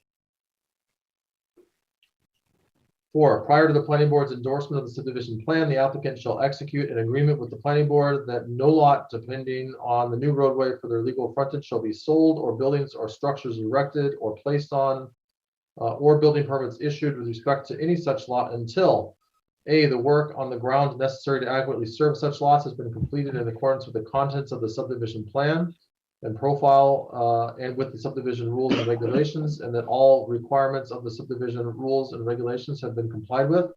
Or B, the applicant has executed a contract with the planning board accompanied by appropriate security to secure performance to complete construction of the roadway in accordance with the subdivision rules and regulations on or before a date specified in the construct.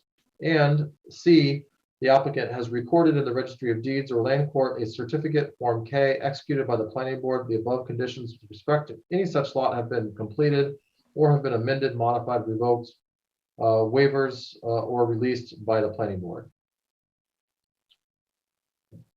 5, a town clerk certified version of the decision shall be recorded at the Middlesex County Registry of Deeds prior to the issuance of the building permit for the work that is subject for this decision. 6, the Director of Municipal Inspections inspects projects under construction for compliance with the approved decision. This includes the driveway, roadway, and infrastructure construction shown on the plan. The Director of Municipal Inspections determines at any time before or during construction that a registered professional engineer or other such outside professional input is required to assist with the inspections of the stormwater management system or any other component of the approval. The applicant shall be responsible for the cost of those inspections.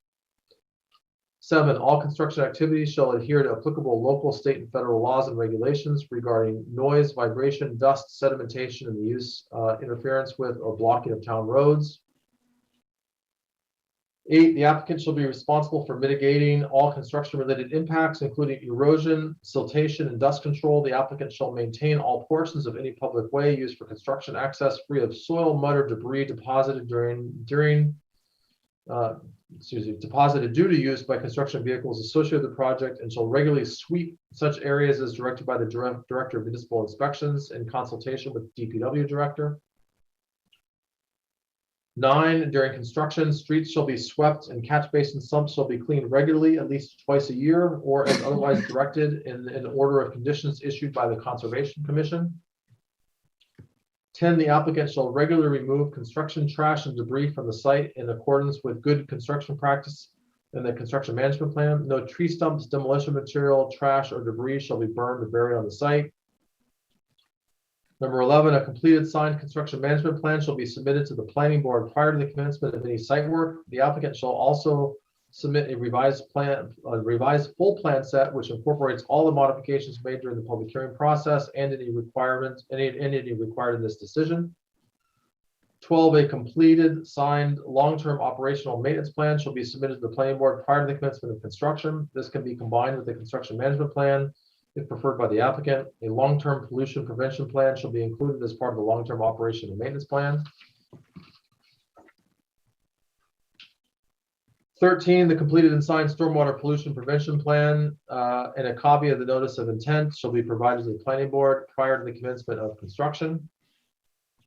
15, 14, a signed illicit discharge statement shall be provided to the planning board prior to construction. 15, no earth products shall be delivered to the site which are not for use on the property. No earth shall be stripped or excavated and removed from areas of the site unless for road infrastructure, home, or lawful accessory use construction. No earth processing or operations shall occur on the site unless earth products are to be combined and or mixed for use on the property. All piles of stockpiled earth shall be stabilized with adequate dust and erosion controls. All piles of earth shall be removed from the subdivision upon completion of construction of the road infrastructure.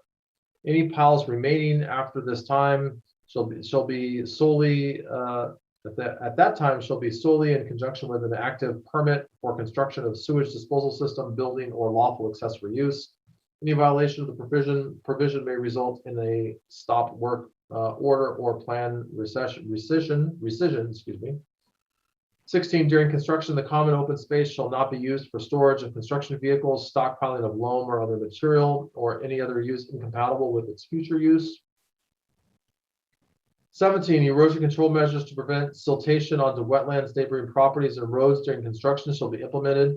Erosion and sedimentation control measures shall be implemented during the construction period in accordance with the approved plan and the construction management plan. If they are found to be inadequate, the applicant shall immediately correct any deficiencies. In the event that erosion and sedimentation problems arise during construction, the planning board may require that all work cease until measures necessary to ensure prevention are implemented. 18, the planning board shall receive a sign-off confirming that the site contractor and or major subcontractors have received the construction management plan prior to the commencement of any site work. 19, construction may occur only between the hours of 7 a.m. and 7 p.m. Monday through Friday, and Saturdays between 8 a.m. and 4 p.m. pursuant to Chapter 141, Article I of the Town of Hopkinton General Bylaws. 20, no building permits may be issued on the 8 buildable lots to be served by the road shown in the plan until the construction of ways and the installation of municipal services is secured by a performance guarantee.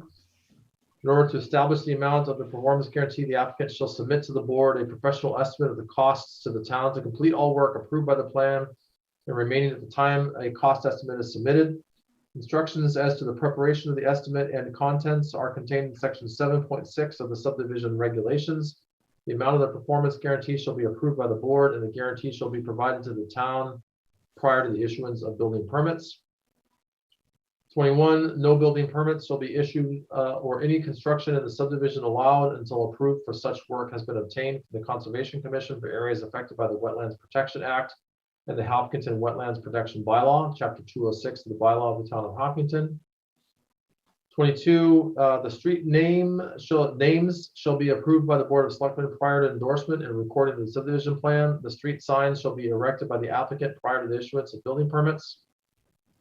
23, a street acceptance plan which conforms to the requirements in section 11 of the subdivision regulations shall be submitted to the planning board upon completion of construction. 24, each lot shall be assigned a street number by the Director of Municipal Inspections, and such number shall be noted on the final plans prior to endorsement. 25, the applicant/developer shall provide the principal planner with a project point of contact and contact information prior to the issuance of the building permit.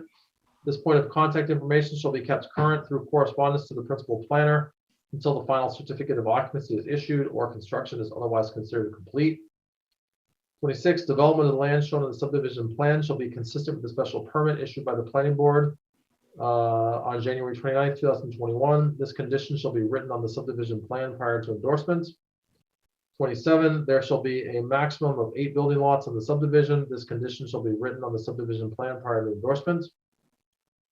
29, the common open space shall be conveyed in accordance with provisions of the OSLPD bylaw.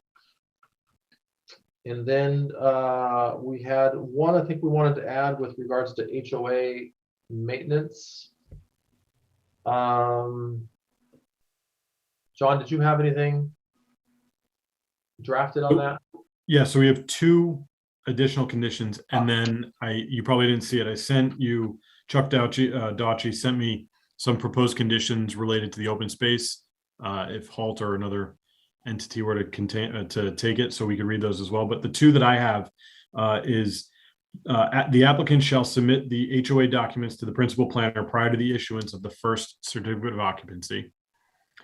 And the second one is the applicant or the HOA shall maintain the emergency access road in a passable condition for emergency vehicles for the life of the subdivision, regardless of the ownership status of the open space parcel.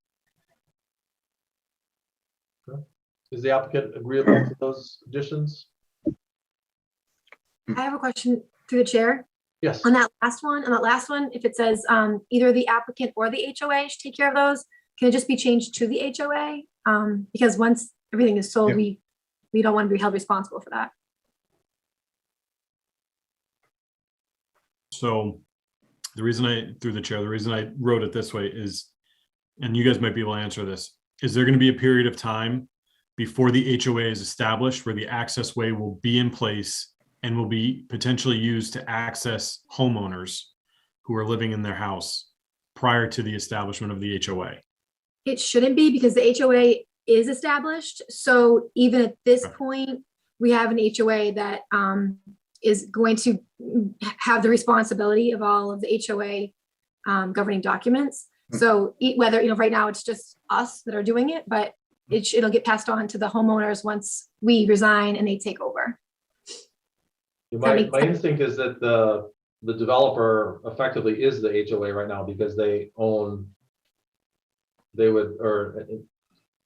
to own whatever lots are not sold. And at least in my experience, the HOA exists. I think the HOA is required to exist before the first unit is occupied. True. Even prior to that, though, I mean, if there was a case where someone didn't occupy or we didn't sell or whatever it may be, we have assumed that responsibility of still maintaining the roads and the cisterns and everything else. Yeah. We have the HOA established and responsible. There shouldn't really be a need for it to, I don't think, to refer to the applicant. I'm okay with that, because again, if let's just say 2 lots are sold and the applicant owns the other 6, then they're still on the hook as part of the HOA. I agree. Fine with that then. Okay. Thank you. And then the last one from Mr. Dauchi. Sure. Would you like me to? There are actually 2 with a couple parts of each. So the first one is, prior to any land clearing, A, the prospective CR holder and or open space recipient shall be identified and shall agree to such designation. B, PL, Chuck, I don't know what that stands for, along open space pinned with pins or monuments 6 inches above grade, flag open space boundary at minimum 50-foot intervals for any areas approved to be cleared, graded within proposed open space, example, stormwater facilities, access routes. Clearing limits shall be staked and flagged. So we could clean that wording up a little bit, if maybe Chuck could give us an idea as to what he meant by it. Bear with me at Chuck Dauchi, representing Holt. At a very inopportune moment, my cochlear implant battery decided to die. Just a moment. And so I apologize. I did not get exactly what the question was. So Chuck, we were reading through the conditions you proposed via email. Thank you. And this is condition 1B. Yes. So if you could, so I read it. If you could just, it seems like that one's a little bit more shorthand. If you could just clarify what the condition is. That's true. I did not intend these as a final language for the board. I apologize. So please feel free to adapt. The idea is that the property line bordering the open space should be pinned or otherwise permanently monumented, preferably at least 6 inches above grade so we can find it easily. And also that the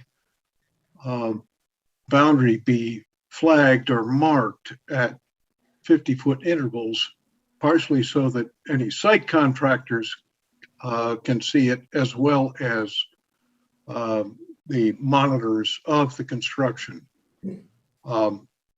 That we recognize that in some cases, there will be areas within the open space that are going to be graded as part of the construction, and where permanent pinning is not appropriate, but that there the limits should be of clearing and construction should be staked or flagged to assure that there's no encroachment beyond what were the approved work limits.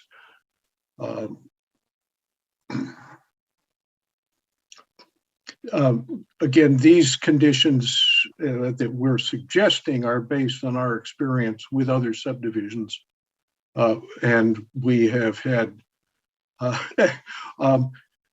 many situations, I'm afraid, where since this sort of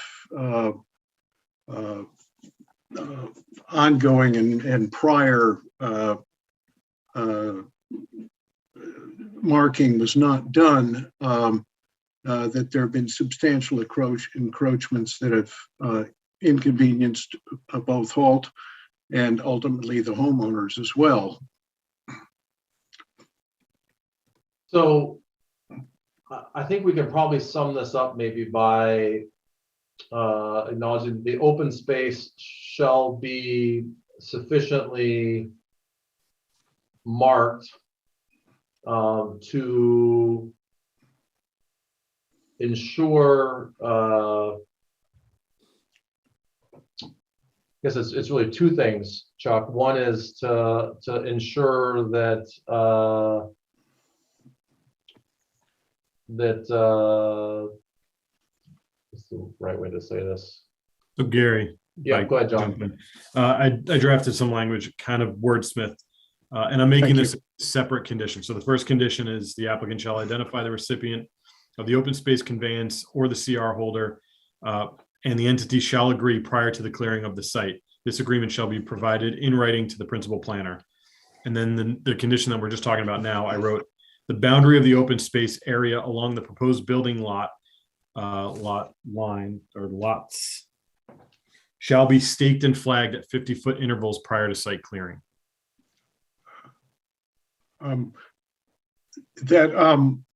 Halt would prefer that the property corners themselves actually be pinned as well, but that certainly to have things staked and flagged, that will go a long way toward avoiding the problems we found in the past. So would it be reasonable? I think what John read is the first one, that it's staked and flagged, and then I almost wonder if we split it out into another one, that the corners of the property line between open space and buildable lots are pinned. Through you, Mr. Chair. Yes, Dave. Question: don't the property corners get pinned on the homeowner's property anyway? Yes. So wouldn't that mark the open space? Typically in our, I'm sorry, to the chair, typically in our experience, the pinning often happens, yes, prior to sale or construction of the home, but subsequent to initial site clearing, this is understandably true along the frontage where there's grading to be done and things are not necessarily finalized during road construction. But typically the rear boundaries along the open space are the areas where it can be done earlier and then can avoid some issues down the road. So through you, Mr. Chair, it sounds like Chuck would be okay with the flagging and then the permanent marking down the road that normally happens. Am I understanding that correctly? If the limit is very clearly marked and the CR holder or future property holder have access as indicated during, in the next condition, suggested condition, have access to the site during construction to check and make sure that there's no encroachment. Okay. So I'm hearing a couple different things here. Number one is that the boundary is sufficiently marked. Two, that the organization that the open space is going to be conveyed to has access to the land to monitor during construction. And then three, with regards to pinning the corners of the boundary line, it sounds like that's already done as part of marking the corners of the building lots. So to me, I feel like those first two, I think we can condition those. The third one feels redundant to me, as it's already going to be done for the building lots. I agree. Does that make sense? Nod your heads yes, or speak up if you feel otherwise. Okay, so John, you've got the first one, which was identification of the of who will own the open space. You've got the second one, which was that the boundary lines shall be staked and flagged, and then the third one is that the future owner of the open space shall have access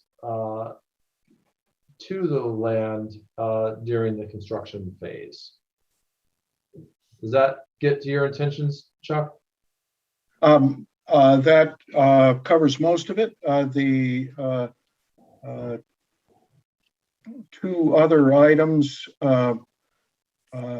one is that, and I don't know if this is appropriate for the planning board's conditions, but that the site plans for building permits for individual lots shall show the clearing limits bordering the designated open space. Sometimes there can be different plans submitted for building permit versus what the more generic site plans that were provided to the planning board. Yeah. The builder will look at the building permit plans. We have had many circumstances where it was the builder or the contractor that exceeded the originally approved clearing limits because they were not necessarily shown on the building permit plans. Yeah. That one for me gets a little too detailed. We already have bylaws in place. We have a way to enforce it. And I feel like I'd rather not have to represent all of our bylaws on drawings. Yeah. I know what you're trying to get at, but I just want to be careful about getting too detailed here. Did you have another proposal? Well, another item which then may be too detailed, simply regarding enforcement, but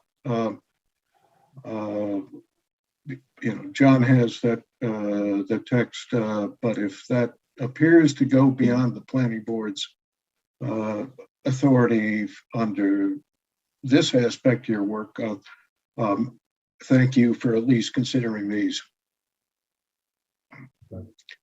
That's just my take, but other members of the board this is up to you guys as well. I mean, are there, do we want to consider other conditions? Yes, John. So just to touch base on Chuck's third condition, that is something that the town can already do. So if they're not constructing per the plans, if they're not adhering to the boundaries of the open space, then the town can stop work for that. Right, which is why we had hoped that on building permit plans, the site clearing limits would be shown as well to simplify that enforcement. For you, Mr. Chair, I just want to be clear, John mentioned that as the third one, but that actually was the fourth one, right? Yes. And there should be three already. Yep. Sorry, the third one of the number, I'm looking at the email. It's the third one of Yeah. the email of that item, so apologize. John, do you have any professional opinion on a condition to require the clearing limits on the building permit drawings? No. Realistically, the building permit. So let me back up. It's my experience with these subdivisions that the engineers generally do go with the approved planning board subdivision plans. Because they're doing the whole site rather than an A&R plan where they're doing individual building lots. So this is something we can have the peer review engineer put in their scope to ensure that these types of things are being done.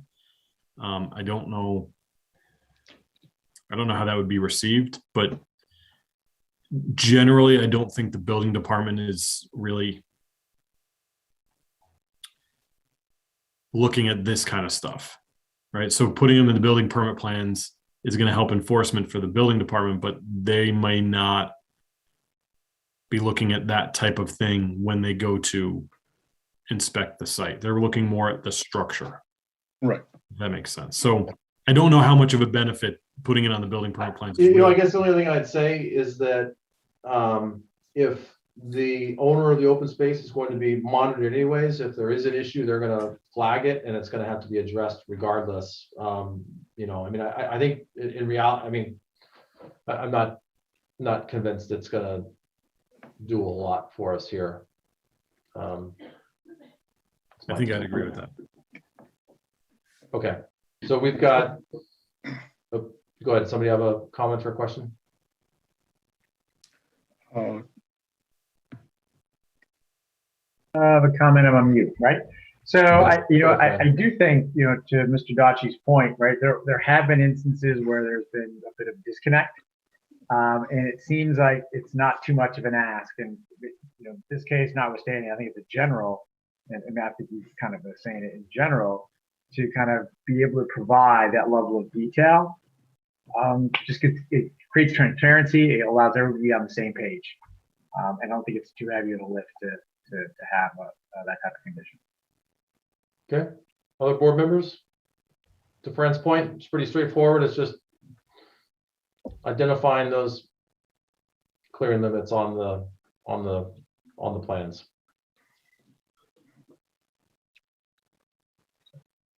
I would be in favor of such a additional condition. Number 4, just for the record. All right, any objections to adding that one in there? Is the applicant okay with that? I think that's a pretty minor one to accommodate. And it might help prevent a mistake in terms of land clearing.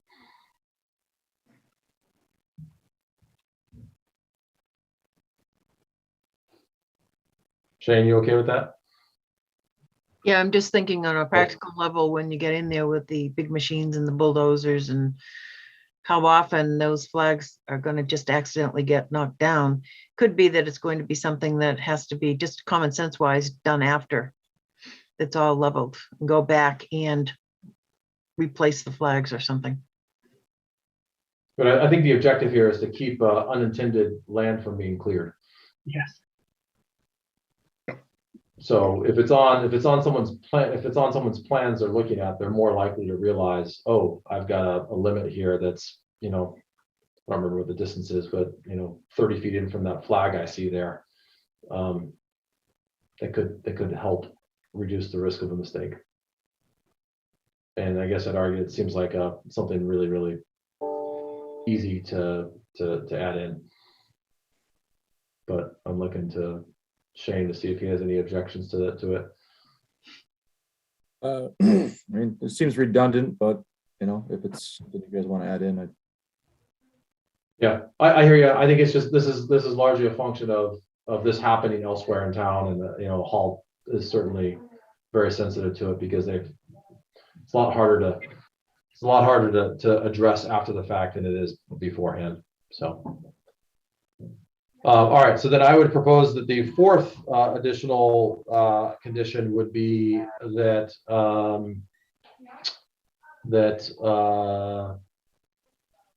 building permit drawings include tree clearing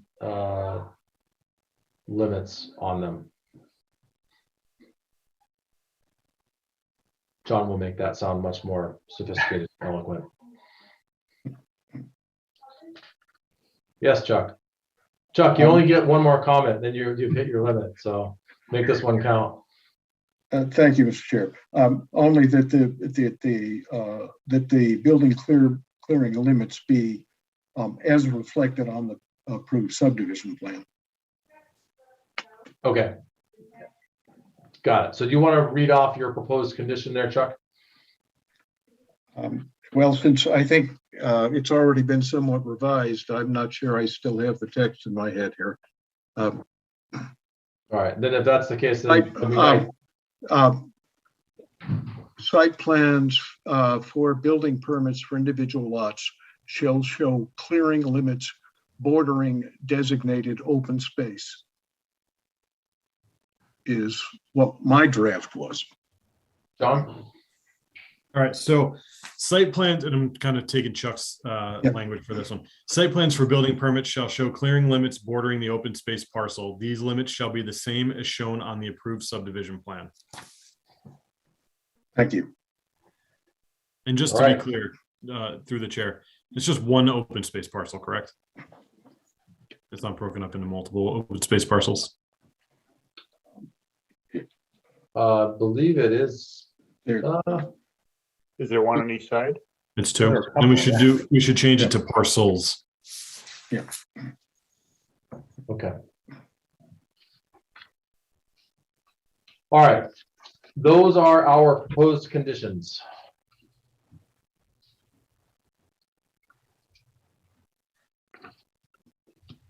Any other proposals?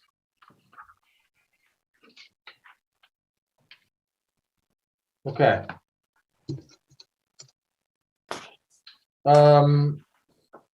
Next on our outline is final public comment. Do we have any final public comment? I think Chuck used up everybody's public comments. But we appreciate it, Chuck. Yes, we do. Okay. So then I think we are ready to take a vote. I know the outline suggests that we close the public hearing before we vote. Personally, I'd actually rather vote on it before we close it.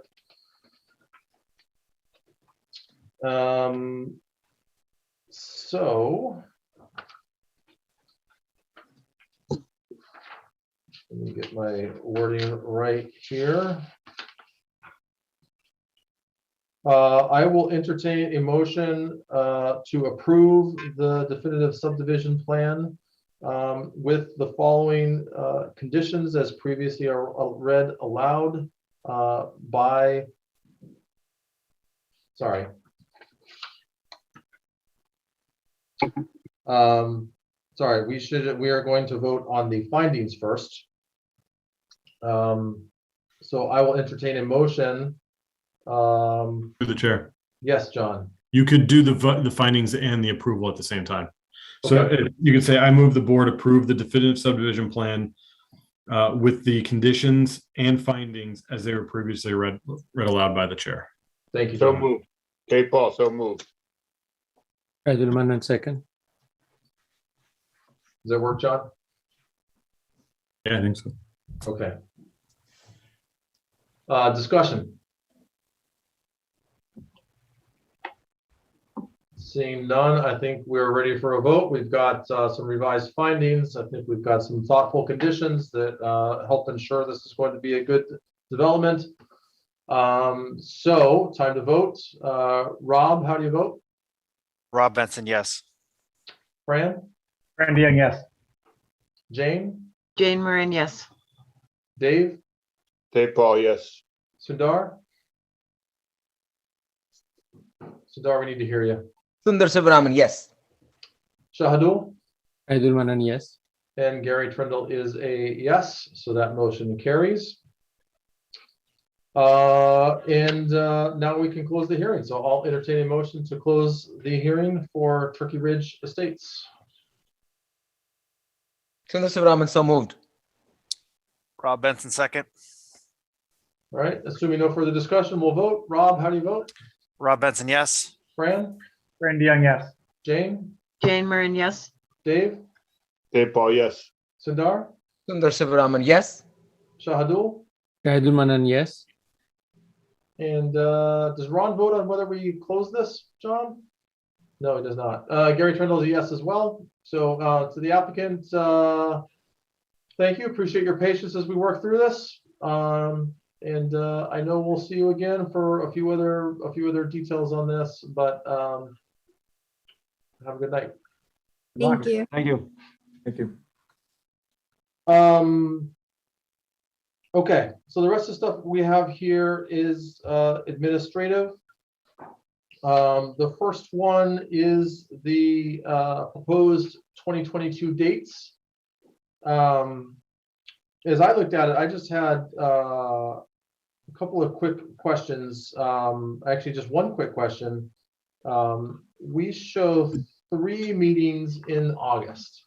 And I realize that those are be listed as August 1st, the 15th, and the 29th.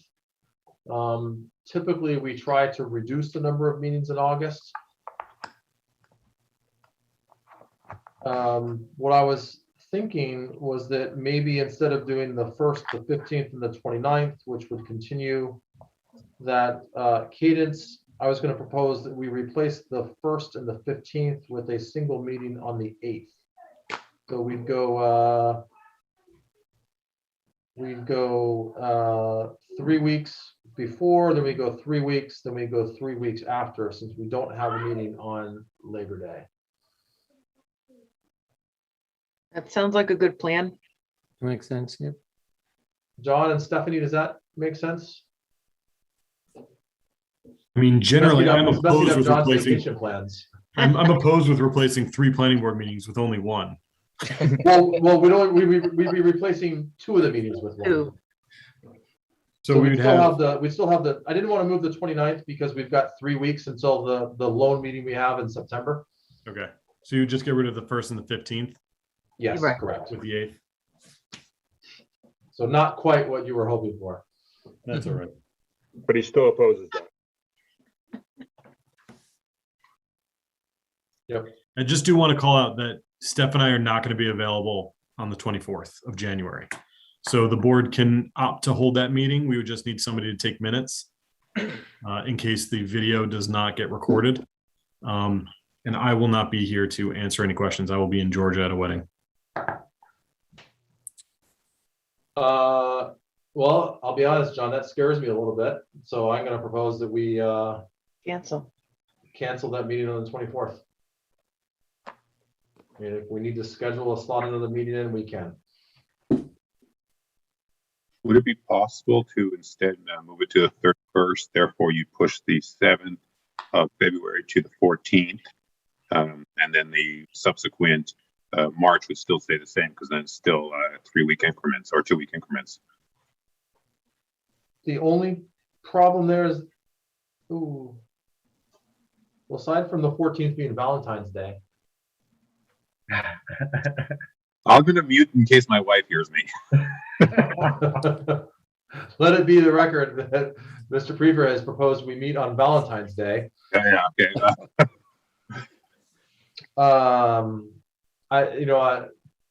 How do you guys feel about that? No. Yeah, don't worry. I pulled my idea. All right, so let's I think that let's strike the one on the 24th. That makes for a pretty light meeting schedule.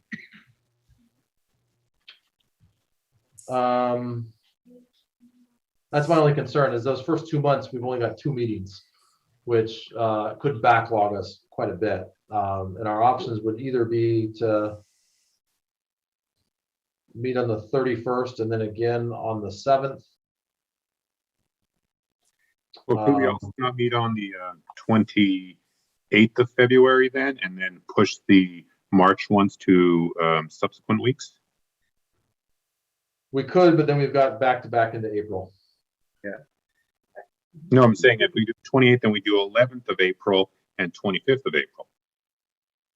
Every other one goes later. Then you have back-to-back end of April and May. No, I'm saying, but again, I'm saying everyone would be pushed forward until June because there's a 3-week between the 16th of May and the 6th of May. Yeah, so we shift everything back through June by a week. Through the chair. Yes, Rob. We've been successful to add a meeting if we need to. I don't know. So I'd be of the mindset just if we need to add one as opposed to rearranging the entire calendar, but that'd be my opinion. I like the idea. I'm seeing nodding heads. So, okay, so what I'm hearing is we move the meeting on January 24th. And then we replace the meeting on August 1st and August 16th with one meeting on August 8th. And 29th. Yes. You want to get rid of the 29th as well? No, you just said with one meeting on August 8th. I think, because you're saying No, keep the I'm August saying 29th replace meeting. the meeting on the 1st and the 16th Gotcha. with one meeting. Gotcha. I see what you're saying. Okay.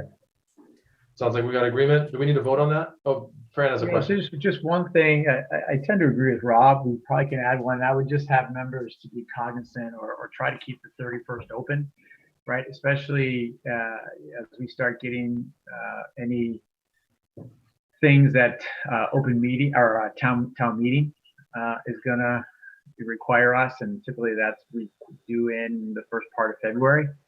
And in years past, that January time period has been one of there's been a fair amount of discussion. So I just, again, I'm okay pulling out on the 24th, but just if we need to have that one on the 31st, because there's a number of items that potentially could go on the meeting, we should be aware of that. That's a great point, Fran. So pencil in the 31st, and I'd also say, just in case we're not going to schedule it, but just keep an eye on February 28th as well. Yeah. Should I just schedule the 31st and then we can cancel it if needed? It's really just adding it to the calendar. I like that personally. Okay. Yeah. Do we need to vote on this, John? No? Okay. Stephanie, you good with that? Thumbs up.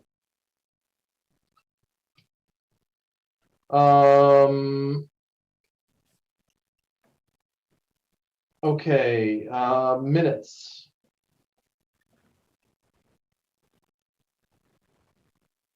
Any questions on the minutes? Questions or revisions?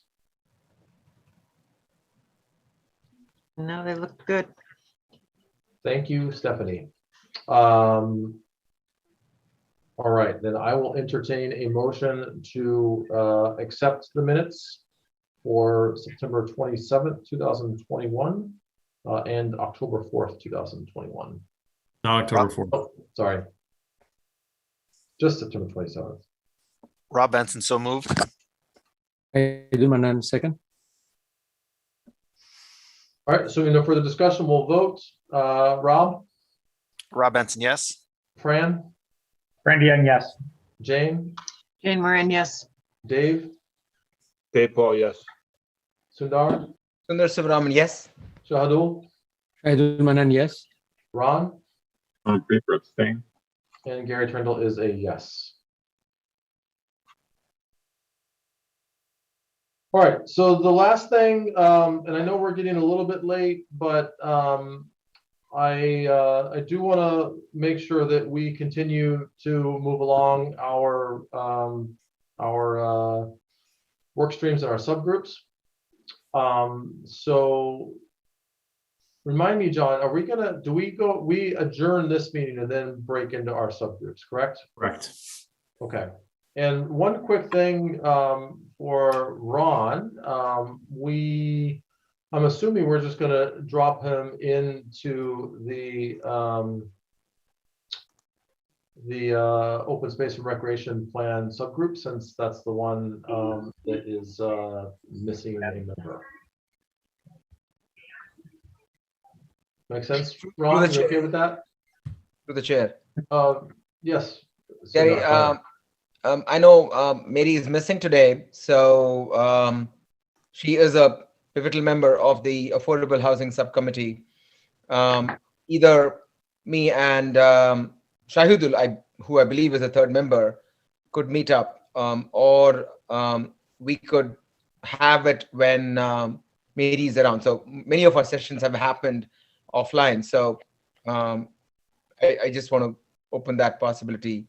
And so totally up to you. Okay. The reason I put this on here is because you know, if we go back to the start of the year, we've always talked about wanting to move some things along besides the hearings that come before us. Absolutely. And candidly, it's been hard to find time to progress outside of our regular meetings. So you know, up to you as to how you use this time, but since we had since I anticipated having a little bit of time at the end of our slot, at the end of our scheduled time, I thought it made sense to move it along. But if that doesn't work, then that's up to you. But I do want to make sure that we don't lose sight of some of this stuff, and that even if it's in baby steps, that we keep moving along in some capacity. Yep. Through the chair, that makes sense. And I think Sundar, Mary, you and I exchange emails that we could actually meet one of the Thursdays and Wednesdays. So yes, let's meet offline probably. Okay. Quick question: who else is on the recreation planning subgroup, and do we have, like, you know, mission or vision, or what's the? Okay, hi Rob. Yeah, so that's Fran and Rob. And that's what I'd suggest, is that when we break out, they can go ahead and fill you in. But the primary objective, and this is one that would be working very closely with John Gilsich, is on updating the open space and recreation plan, which is overdue for an update. So there's some various some coordination with other committees, and then some work to get that plan updated. And just for your perspective, Ron, the other ones are related to affordable housing and how we can do a better job of planning and incorporating affordable housing into our work. And then the third one is focused on pedestrian connectivity and how we can improve specifically connectivity for pedestrians you know, throughout town, whether it be by connecting neighborhoods or sidewalk investment or trails prioritization. Thank you. One unrelated quick question, if it's possible. So are we meeting on the 29th of November and the 13th of December still? Because I don't have the calendar for this upcoming year.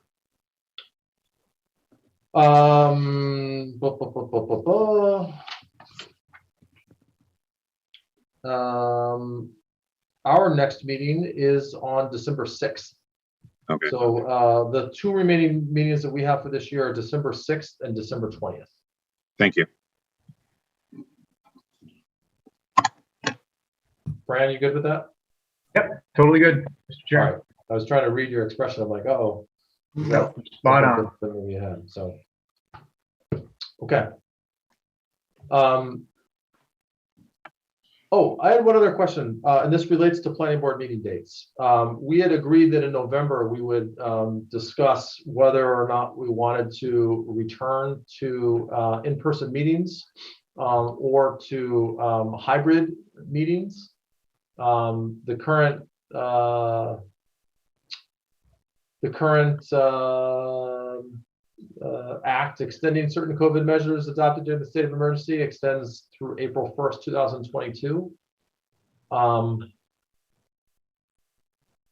Any thoughts? You guys, how do you guys feel about getting back together in a room? And the only reason I ask is that if we're going to start doing that, then we just need to start planning for that and make sure that I think that John and Stephanie have already looked into using the HCAM studios, which I think is actually a really good venue for us.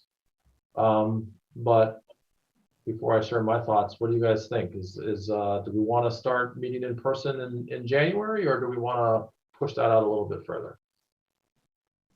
I would be open to a hybrid arrangement. So definitely open to coming in, as well as keeping the option open for a Zoom call as well. Ron? Okay, so I'm involved in virology. That's one of the things I teach. And knowing that December is going to be a heavy travel month, there's a lot of discussion about a spike in cases. Like myself, I'm double and triple vaccinated now, so I'm okay. But I just don't want to. I want to lead by example. So I was thinking if we were to do in person, say February 7th meeting, that would be a nice start date. Allows if there is a surge for it to be mitigated. That's just my thoughts.